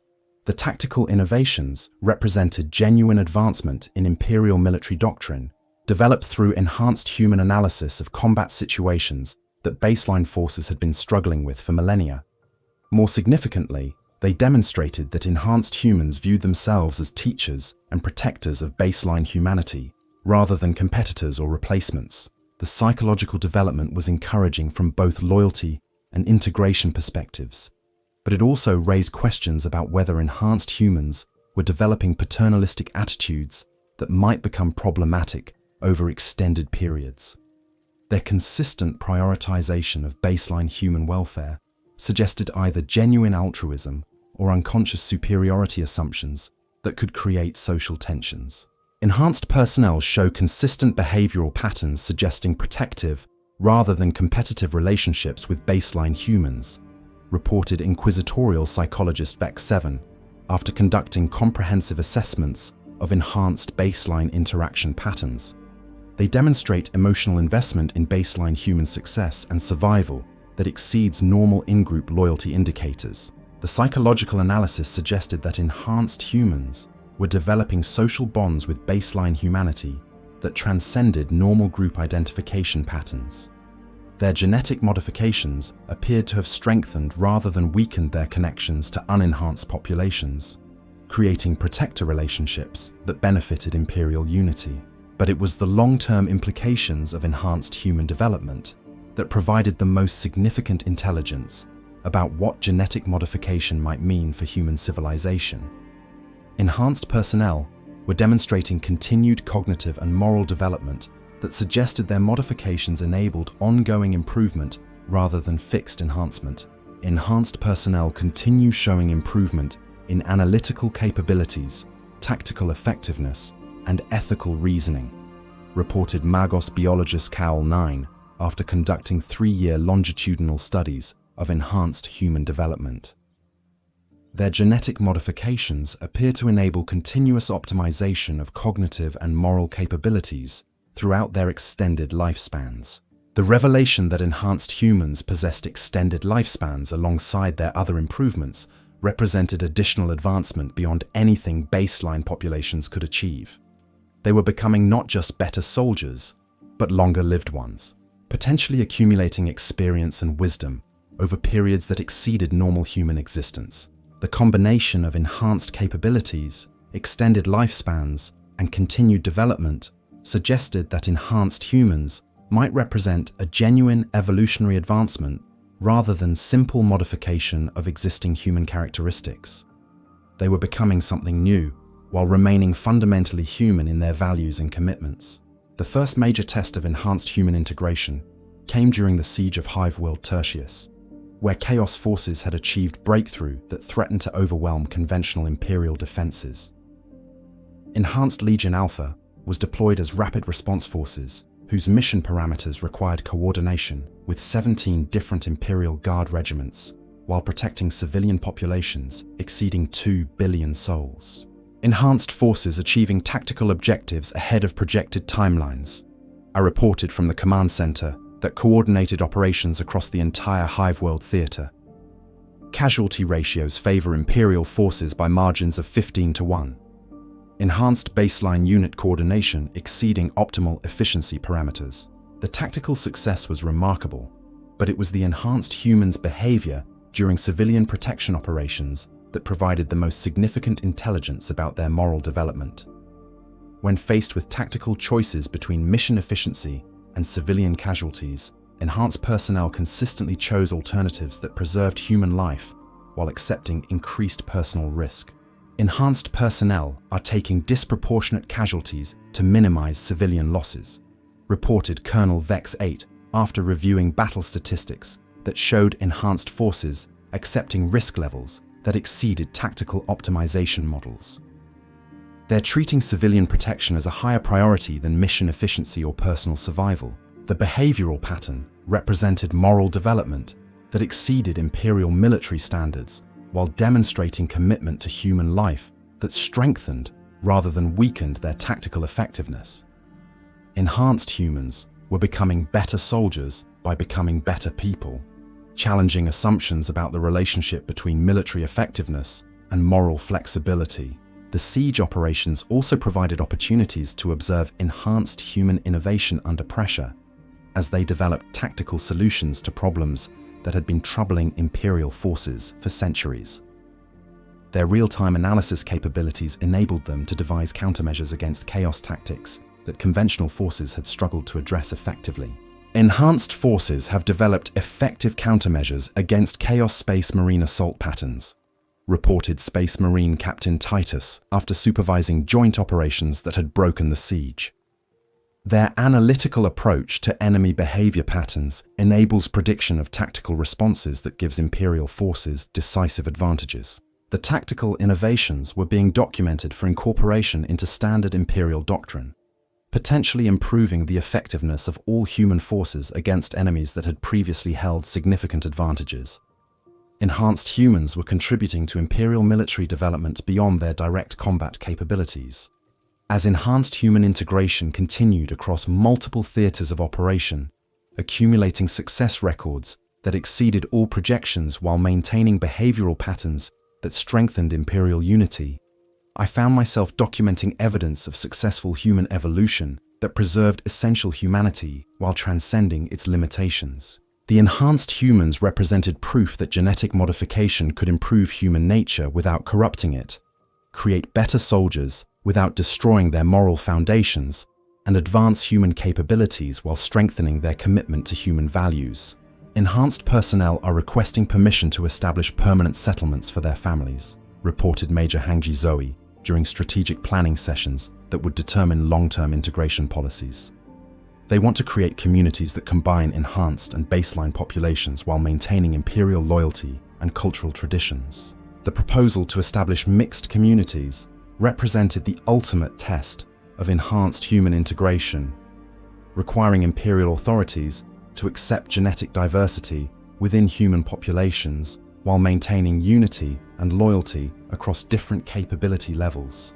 It would mean acknowledging that enhanced humans represented evolution rather than deviation from human norms. Mixed communities would require oversight protocols that ensure genetic modifications don't create social stratification, I observed, thinking through implications that exceeded immediate military considerations. But they could also provide models for successful integration of enhanced and baseline populations. The community proposals were approved after extensive evaluation by inquisitorial authorities, who concluded that enhanced human behavioral patterns supported, rather than threatened, Imperial unity. Mixed settlements would be established under careful monitoring, providing opportunities to evaluate whether genetic enhancement was compatible with stable civilian life. As I prepared reports documenting 2 years of enhanced human integration that had exceeded every positive projection while maintaining loyalty and effectiveness that satisfied the most demanding Imperial standards, I realized that we had witnessed something unprecedented in human history. Successful evolution that preserved what was valuable about human nature while transcending its limitations. The enhanced humans had become what humanity might evolve into if genetic advancement was guided by wisdom, ethics, and genuine commitment to human welfare. They represented hope that human evolution could strengthen rather than threaten the essential qualities that made humanity worth defending. The question was whether the Imperium possessed the wisdom to embrace that evolution or the courage to become something better than it had ever been. Time would determine whether enhanced humans represented the future or an exception that would remain forever unique. Chapter 8. Resolution and Warning. 5 years after first contact with the enhanced humans of Paradis-VII, their integration into Imperial civilization had transformed from experimental program to permanent evolution in human military and social organization. Enhanced Legion Alpha had expanded to full strength while maintaining performance records that exceeded every projection, while mixed communities of enhanced and baseline humans had demonstrated that genetic diversity could strengthen rather than threaten Imperial unity. The success had been so comprehensive that the Council of Terror had authorized limited replication of enhancement procedures for selected Imperial populations, marking the first official endorsement of controlled genetic modification since the dark age of technology. But it had also attracted attention from forces across the galaxy that viewed human evolution as either opportunity or threat, requiring immediate response. Intelligence reports indicate coordinated enemy response to Imperial enhancement programs, announced Lord Inquisitor Korath during the strategic briefing that would determine security protocols for expanded genetic modification operations. Chaos forces, Xenos species, and even Necron tomb complexes are developing countermeasures specifically designed to neutralize enhanced human advantages. The enemy response represented the inevitable consequence of any successful military innovation. But the coordination between normally hostile forces suggested that human genetic enhancement was viewed as a galactic-scale threat that transcended traditional antagonisms. Enhanced humans had become targets not just for their tactical capabilities, but for what they represented in terms of human evolutionary potential. Chaos forces are attempting to corrupt enhancement procedures to create enhanced Chaos Space Marines. Continued the briefing, as strategic maps displayed threat assessments across multiple sectors. Tyranid fleets are showing adaptive responses that suggest they're incorporating enhanced human genetic patterns into their evolutionary databases. Even Orc populations are developing countermeasures that indicate they recognize enhanced humans as qualitatively different threats. The comprehensiveness of enemy adaptation highlighted both the significance of enhanced human capabilities and the dangers associated with their continued deployment. Their very effectiveness had made them priority targets for every force that opposed human civilization, potentially creating vulnerabilities that could be exploited by enemies who understood their capabilities better than Imperial forces did. But it was the response from within Imperial space that provided the most complex challenges to enhanced human integration. Despite official endorsement of limited enhancement programs, significant factions within Imperial hierarchy remained convinced that genetic modification represented corruption that threatened human spiritual purity, regardless of its practical benefits. Adeptus Ministorum authorities continue expressing theological concerns about genetic enhancement programs, reported Cardinal Vex Sanctus during religious assessment briefings that carried authority equal to military analysis. Modification of the sacred human genome challenges fundamental doctrines about the relationship between flesh and spirit. Enhanced humans may represent physical improvement at the cost of spiritual corruption. The theological opposition represented dangers that exceeded any military threat, as religious authorities possessed influence that could override tactical considerations if they determined that enhanced humans threatened Imperial spiritual foundations. The question of whether genetic modification corrupted the soul remained unanswerable through empirical analysis, making it impossible to refute through evidence that satisfied religious doctrine. Enhanced personnel continue demonstrating moral and ethical development that exceeds baseline human standards, I argued during theological review sessions that would determine whether enhancement programs could continue. Their genetic modifications appear to strengthen rather than weaken their spiritual foundations. Physical behavior cannot determine spiritual condition, Cardinal Vex Sanctus replied with finality that precluded further discussion. Enhanced capabilities might mask spiritual corruption that manifests only after extended observation periods. The risk to human souls may exceed any tactical advantages genetic modification provides. The debate reflected fundamental questions about human nature that had troubled Imperial doctrine since the Great Crusade began. Enhanced humans had demonstrated capabilities and moral development that exceeded baseline norms, but proving that genetic modification preserved rather than corrupted spiritual essence required evidence that exceeded empirical analysis. The resolution came through intervention by authorities whose understanding of human evolution transcended both military and religious perspectives.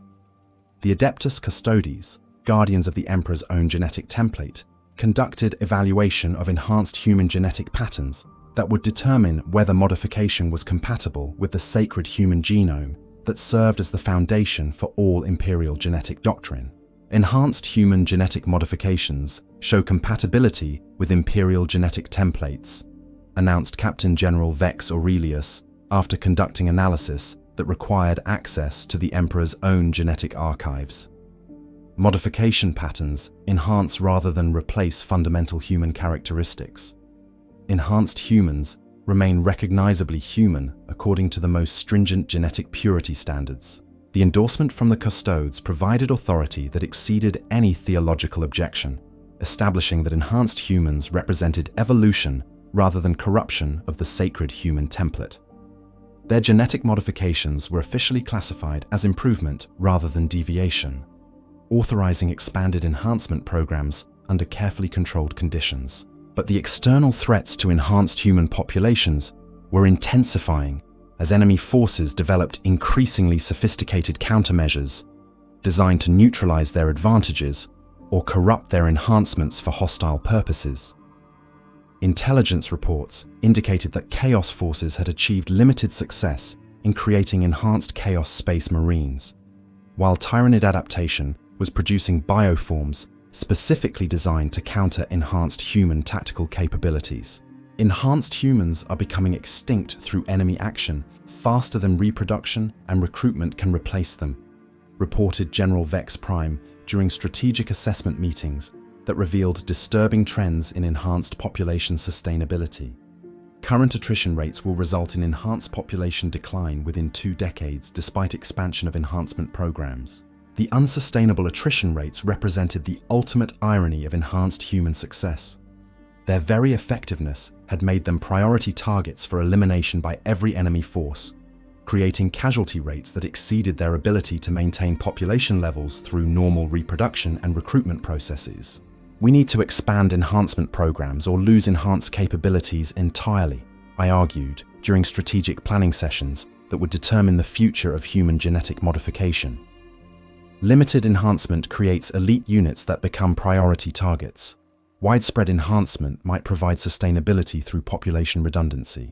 The proposal for widespread genetic enhancement represented the most radical policy change in Imperial history, requiring acceptance of genetic modification as normal rather than exceptional human development. It would mean abandoning genetic purity doctrines that had guided Imperial policy for 10 millennia in favor of evolution that might preserve human civilization against threats that exceeded baseline capabilities.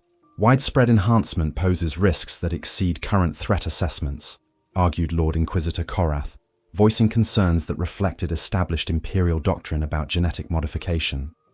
Unknown long-term effects of genetic modification could create vulnerabilities that emerge only after implementation across large populations. Enhanced humans may represent successful evolution or potential corruption that manifests over generational timescales. The debate over expansion of enhancement programs was resolved by analysis of strategic trends that indicated baseline human capabilities were becoming inadequate for the threats facing Imperial civilization. Enemy adaptation was outpacing Imperial tactical development, while new threats were emerging that required capabilities exceeding anything baseline forces could provide. Strategic analysis indicates that baseline human forces will become ineffective against evolved enemy capabilities within 1 generation, reported the Strategium Maximus after conducting comprehensive threat assessment across all theaters of operation. Enhanced human capabilities represent necessary adaptation for human survival rather than optional improvement. The strategic assessment provided justification for expansion of enhancement programs based on survival necessity rather than tactical preference. Enhanced humans weren't just better soldiers. They were becoming the minimum capability level required for human military effectiveness against enemies that were evolving faster than baseline forces could adapt. The authorization for expanded enhancement programs represented acceptance that human evolution was necessary for human survival, marking the beginning of changes that would transform Imperial civilization in ways that exceeded anything since the Great Crusade.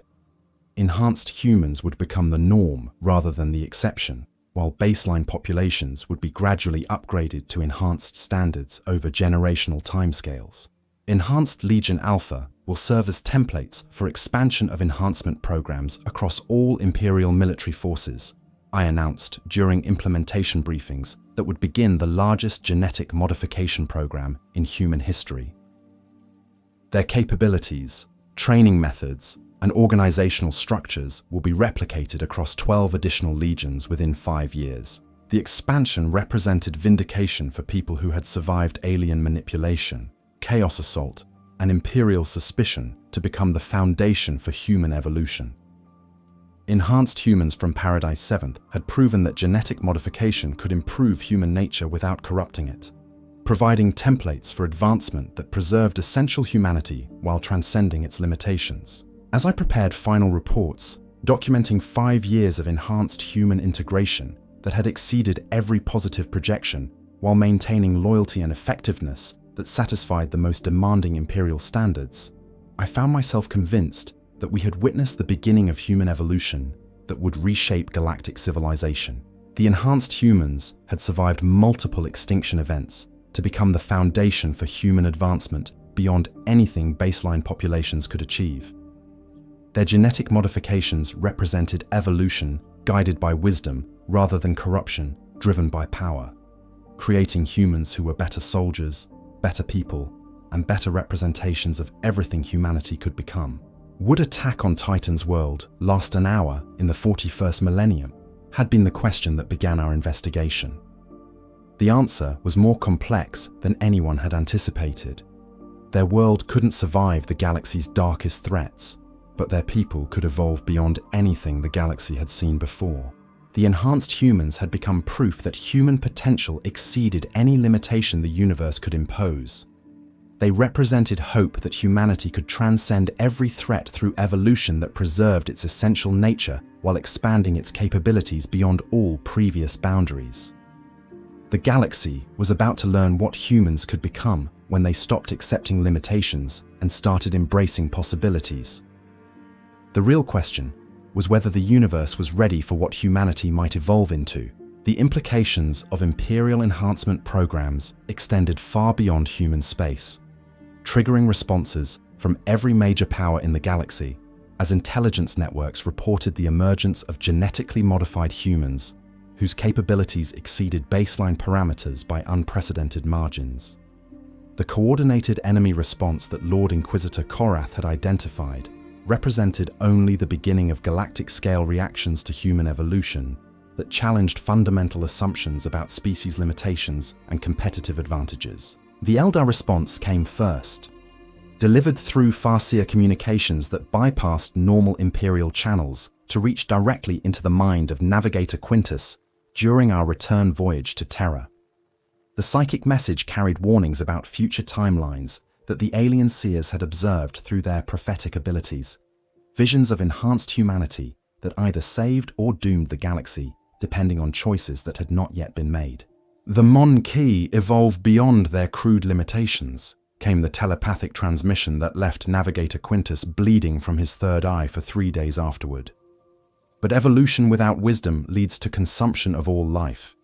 Your enhanced warriors carry seeds of transcendence or annihilation. The skein of fate shows both futures with equal clarity.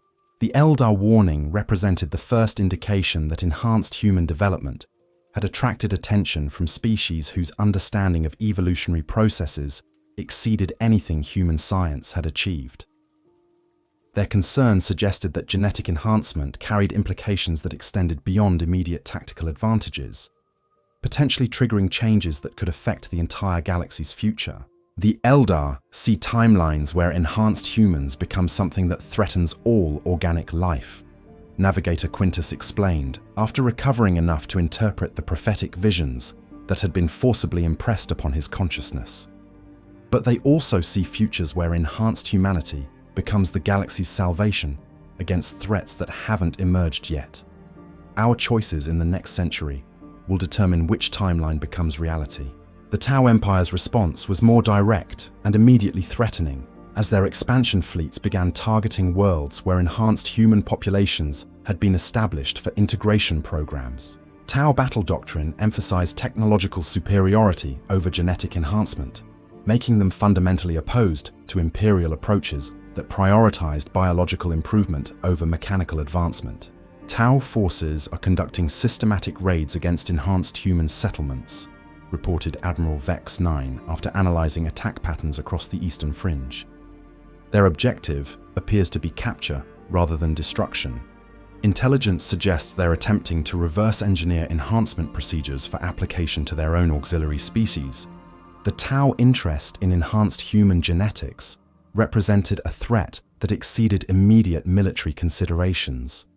If the alien collective could successfully adapt Imperial enhancement procedures to their own populations, it might provide them with advantages that could tip the balance of their expansion campaigns against human worlds. More disturbing were the reports from deep space monitoring stations that detected massive movement in regions of the galaxy that had been dormant for millions of years. Ancient forces that had slumbered since the war in heaven were beginning to stir, drawn by energy signatures that enhanced human populations generated through their genetic modifications. Long-range Auspex detecting activation patterns in previously dormant regions of the galactic core, reported Astropath Prime Vex Maximus after conducting deep space communion with monitoring stations throughout Imperial space. Energy signatures suggest awakening of entities that predate current galactic civilizations. Enhanced human genetic patterns appear to be triggering responses from forces that have been dormant since before human evolution began. The revelation that enhanced humans were attracting attention from pre-galactic entities represented dangers that exceeded anything current Imperial doctrine was prepared to address. If genetic enhancement was triggering awakening of forces that had shaped galactic development during its earliest epochs, then human evolution might be setting in motion events that could reshape the fundamental nature of reality itself. But it was the response from within the warp itself that provided the most disturbing intelligence about enhanced human development. Demonic entities were beginning to manifest with greater frequency in regions where enhanced human populations existed, drawn by psychic resonances that their genetic modifications generated through unknown mechanisms. Enhanced human populations show elevated warp signature emissions, reported Inquisitorial Psyker Vex 11 after conducting comprehensive analysis of psychic phenomena associated with genetic enhancement. Their modifications appear to create resonance patterns that attract demonic attention, while potentially strengthening barriers against warp incursion. Paradoxical effects suggest enhancement procedures are affecting fundamental relationships between material reality and the immaterium. The discovery that genetic enhancement was affecting warp space interactions represented implications that challenged every assumption about the relationship between physical modification and psychic phenomena. Enhanced humans were somehow making themselves more visible to demonic entities, while simultaneously becoming more resistant to corruption, creating paradoxes that exceeded current understanding of how genetic modification affected warp sensitivity. The theological implications of enhanced human development had grown beyond simple questions about genetic purity to encompass fundamental challenges to Imperial doctrine about the nature of human souls and their relationship to the Emperor's divine essence. Cardinal Vex Sanctus had assembled theological councils representing every major shrine world to evaluate whether genetic enhancement preserved or corrupted the spiritual foundations that connected humanity to the Golden Throne. Enhanced humans demonstrate moral and ethical development that exceeds baseline norms, acknowledged Ecclesiarch Vex Prime during theological debates that would determine official church doctrine regarding genetic modification. But superior behavior cannot confirm spiritual purity if the mechanisms that produce such behavior violate sacred principles about human nature. The theological debate centered on questions that had no empirical answers: whether genetic modification could alter the soul itself, whether enhanced capabilities represented divine blessing or technological corruption, and whether the Emperor's genetic template could be improved without blasphemy against his divine perfection. The Emperor created humanity according to divine design, argued Cardinal Vex Sanctus during debates that lasted for months without resolution. Modification of that design suggests either that divine creation was imperfect or that human presumption seeks to improve upon divine perfection. Both conclusions represent heresy that threatens the fundamental relationship between humanity and the Golden Throne. The counter-arguments came from tech priests, whose understanding of genetic engineering provided perspectives that challenged purely theological analysis. Magos biologist Cal 9 presented evidence that the Emperor himself had undergone genetic modification during his ascension to divine status, suggesting that improvement of human capabilities might represent fulfillment rather than violation of divine will. The Emperor transcended baseline human limitations through processes that included genetic modification, psychic enhancement, and technological integration. Cal 9 argued during theological sessions that required unprecedented cooperation between Mechanicus and ecclesiarchy authorities. Enhanced humans follow similar paths toward transcendence, suggesting their development aligns with rather than contradicts divine example. The theological resolution came through intervention by the Adeptus Custodes, whose authority in matters relating to the Emperor's genetic template exceeded any other imperial institution. Captain General Vex Aurelius presented analysis based on genetic archives that contained the Emperor's own modifications, providing evidence that settled theological debates through empirical data. The Emperor's genetic template includes modifications that enhanced his capabilities beyond baseline human parameters, the Captain General announced during formal presentation to the Theological Council. Enhanced human genetic patterns show compatibility with imperial genetic foundations, suggesting their modifications represent evolution rather than deviation from divine design. The Custodes' endorsement provided religious justification for enhanced human development while establishing precedent for future genetic modification programs. If the Emperor himself had undergone enhancement, then human evolution toward improved capabilities represented following divine example rather than challenging divine authority. The expansion of enhancement programs across imperial military forces had begun a transformation of strategic doctrine that exceeded anything accomplished since the Great Crusade established human dominance across the galaxy. Enhanced Legion Alpha served as the template for organizational structures that could accommodate soldiers whose capabilities exceeded baseline norms while maintaining integration with conventional forces. Enhanced military formations require command structures that can utilize cognitive capabilities exceeding normal human parameters, reported General Vex Prime during strategic planning sessions that would establish doctrine for enhanced unit deployment. Traditional hierarchies assume cognitive parity between commanders and subordinates. Enhanced forces require adaptive command protocols that can accommodate varying capability levels. The organizational challenges reflected fundamental changes in how military effectiveness was achieved when genetic enhancement created soldiers whose analytical capabilities exceeded their officers' comprehension. Enhanced units could process tactical information faster than conventional command structures could provide strategic guidance, requiring new approaches to military organization that maximized enhanced capabilities while maintaining strategic coherence. Enhanced personnel are developing tactical innovations faster than conventional doctrine can incorporate. I observed during coordination meetings that revealed the scope of changes required for effective enhanced force integration. They're essentially conducting independent research and development that advances Imperial military doctrine through practical application rather than theoretical analysis. The tactical innovations were being documented for incorporation into standard Imperial training programs, but the rate of development exceeded anything conventional educational systems could accommodate. Enhanced forces were evolving military doctrine through practical application at speeds that made formal instruction obsolete before it could be implemented. More significantly, enhanced human success was beginning to create pressure for expansion of genetic modification beyond military applications.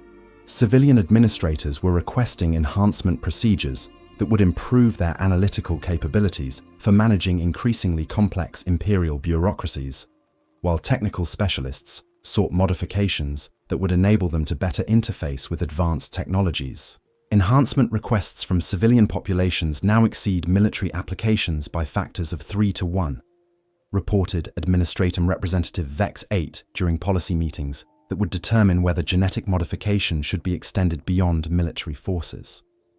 Administrative efficiency improvements achieved by enhanced personnel suggest that civilian enhancement could significantly improve Imperial governance effectiveness.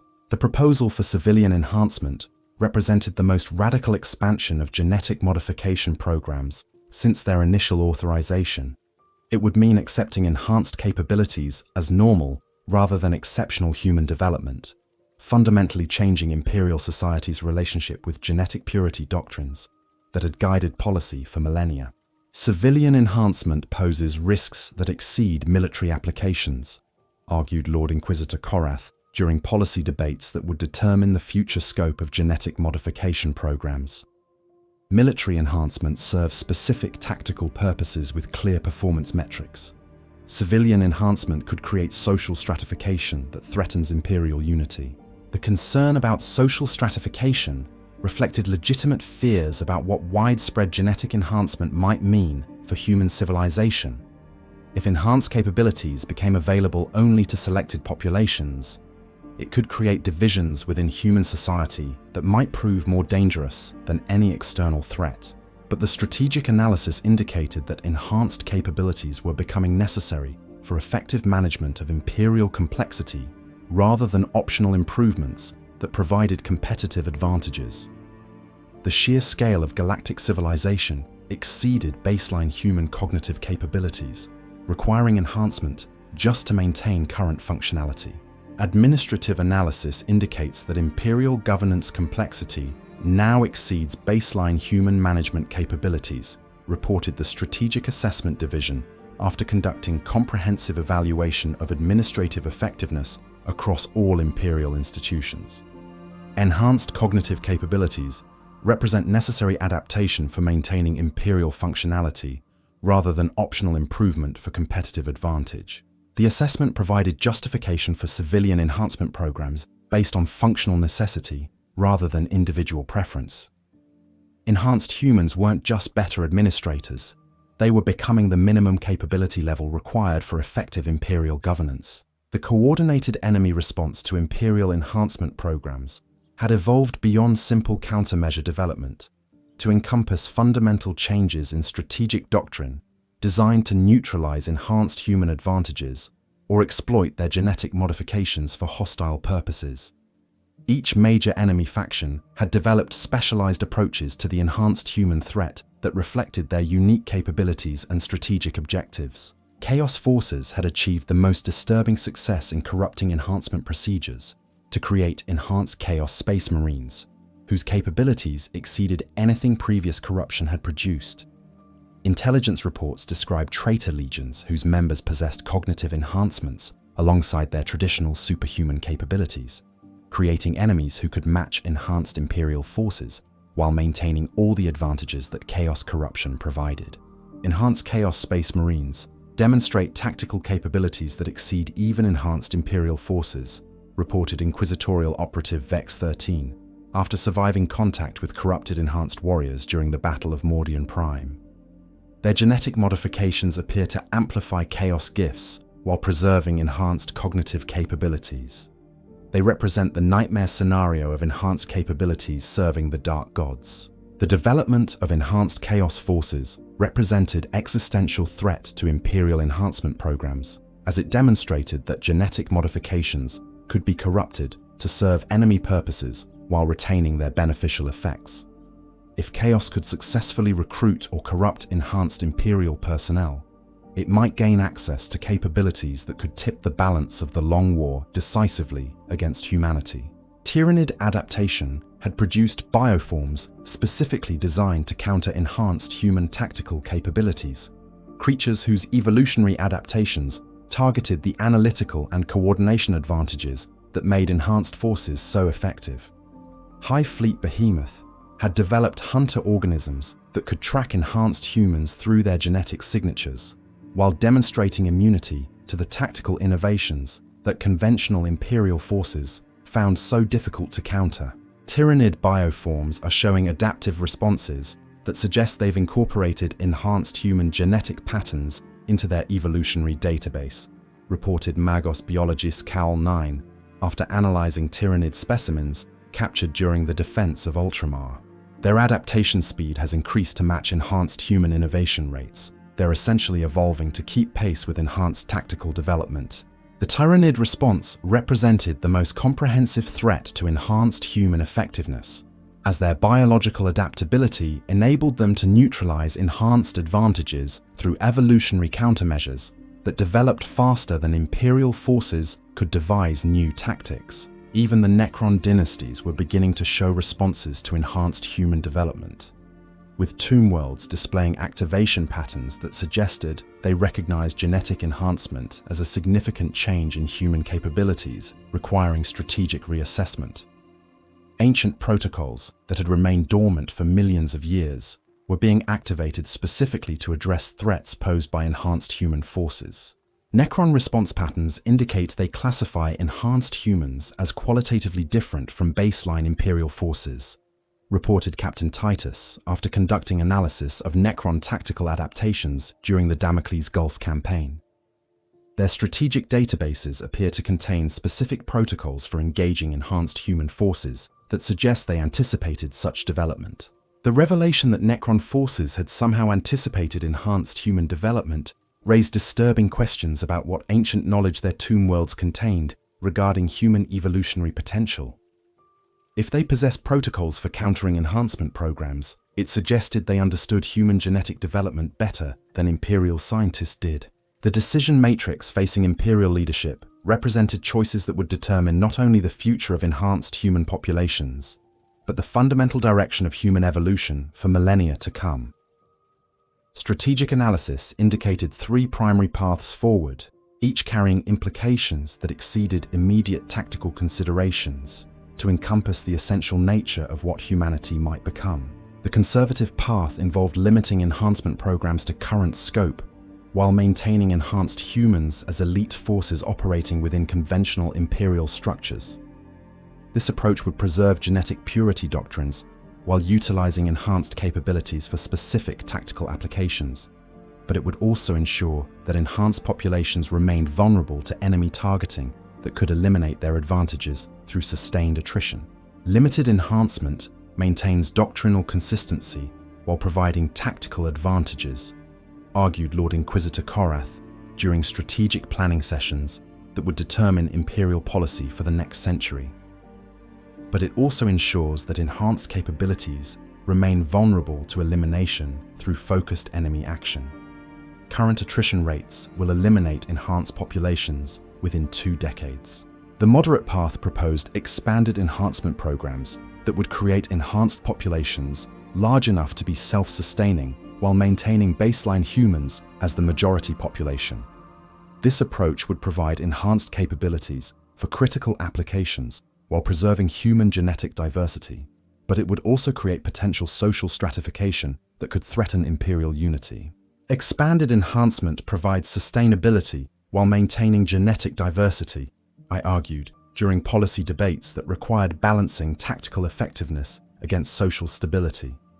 Enhanced populations large enough to be self-sustaining would be more resistant to enemy elimination while providing capabilities for critical missions that baseline forces cannot accomplish. The radical path involved universal enhancement programs that would gradually modify all human populations to enhance standards over generational timescales. This approach would provide maximum tactical advantages while eliminating social stratification based on genetic differences. But it would also represent fundamental change in human nature that challenged every assumption about genetic purity and spiritual essence. Universal enhancement represents evolution rather than modification, argued Magos biologist Cal 9 during theological debates that would determine whether such programs were spiritually acceptable. Enhanced humans demonstrate improved moral and ethical development alongside cognitive capabilities. Universal enhancement would improve human nature rather than corrupting it. The path forward was ultimately determined by strategic necessity rather than theoretical preference.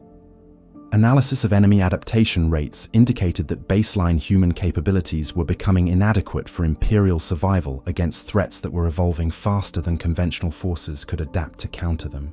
Strategic projection indicates that baseline human forces will become ineffective against evolved enemy capabilities within 1 generation, reported the Strategic Assessment Division during final policy deliberations. Enhanced capabilities represent necessary adaptation for human survival rather than optional improvement for competitive advantage. The authorization for expanded enhancement programs represented acceptance that human evolution was necessary for human survival, marking the beginning of transformation that would reshape Imperial civilization beyond anything since the Emperor's ascension to the Golden Throne. As I compiled final reports documenting the enhanced humans' integration and the decisions that would determine humanity's evolutionary future, I realized that we had witnessed something unprecedented in galactic history. Genetic modification that improved human nature while preserving essential humanity, creating evolution guided by wisdom rather than corruption driven by power. The enhanced humans had proven that genetic modification could strengthen rather than corrupt human values, create better soldiers without destroying moral foundations, and advance capabilities while maintaining commitment to protecting human civilization. They represented what humanity could become if evolution was guided by wisdom, ethics, and genuine dedication to human welfare rather than mere power acquisition. Their success had opened pathways toward transcendence that preserved everything valuable about human nature, while enabling capabilities that exceeded any previous limitation. The question was whether humanity possessed the courage to embrace that evolution or the wisdom to guide it toward outcomes that strengthened rather than threatened the essential qualities that made human civilization worth defending. The enhanced humans had shown the way forward. The choice was humanity's to follow. 10 years have passed since first contact with the enhanced humans of Paradis-VII, and the Imperium has begun transformation that exceeds anything accomplished since the Great Crusade united humanity across the galaxy. Enhanced human populations now exceed 50 million across 47 worlds. while enhancement procedures have been refined to achieve modification success rates approaching 90% for compatible genetic templates. The tactical effectiveness that first drew Imperial attention has proven to be merely the beginning of enhanced human capabilities. Their continued development has produced innovations in technology, strategy, and social organization that are advancing human civilization at rates not seen since the dark age of technology. They represent evolution that preserves human values while transcending human limitations. But they have also attracted attention from forces beyond the galaxy's current boundaries, entities that view human enhancement as either opportunity for exploitation or threat requiring elimination. The enhanced humans' very success has made them targets for powers that operate on cosmic scales, creating challenges that will test their capabilities beyond anything they have previously encountered. The enhanced humans have proven that genetic modification can improve human nature without corrupting it, create better soldiers without destroying their moral foundations, and advance human capabilities while strengthening their commitment to human values. They represent what humanity might become if evolution is guided by wisdom rather than power. Their story began with a simple question about survival in the 41st Millennium's darkness. It has become proof that humans can transcend any limitation through evolution that preserves essential humanity while expanding capabilities beyond all previous boundaries. The attack on Titan world that couldn't survive an hour against the galaxy's true threats produced people who represent humanity's best hope for surviving whatever darkness the universe might contain. They evolved from victims cowering behind walls into protectors who will defend human civilization against threats that exceed current comprehension.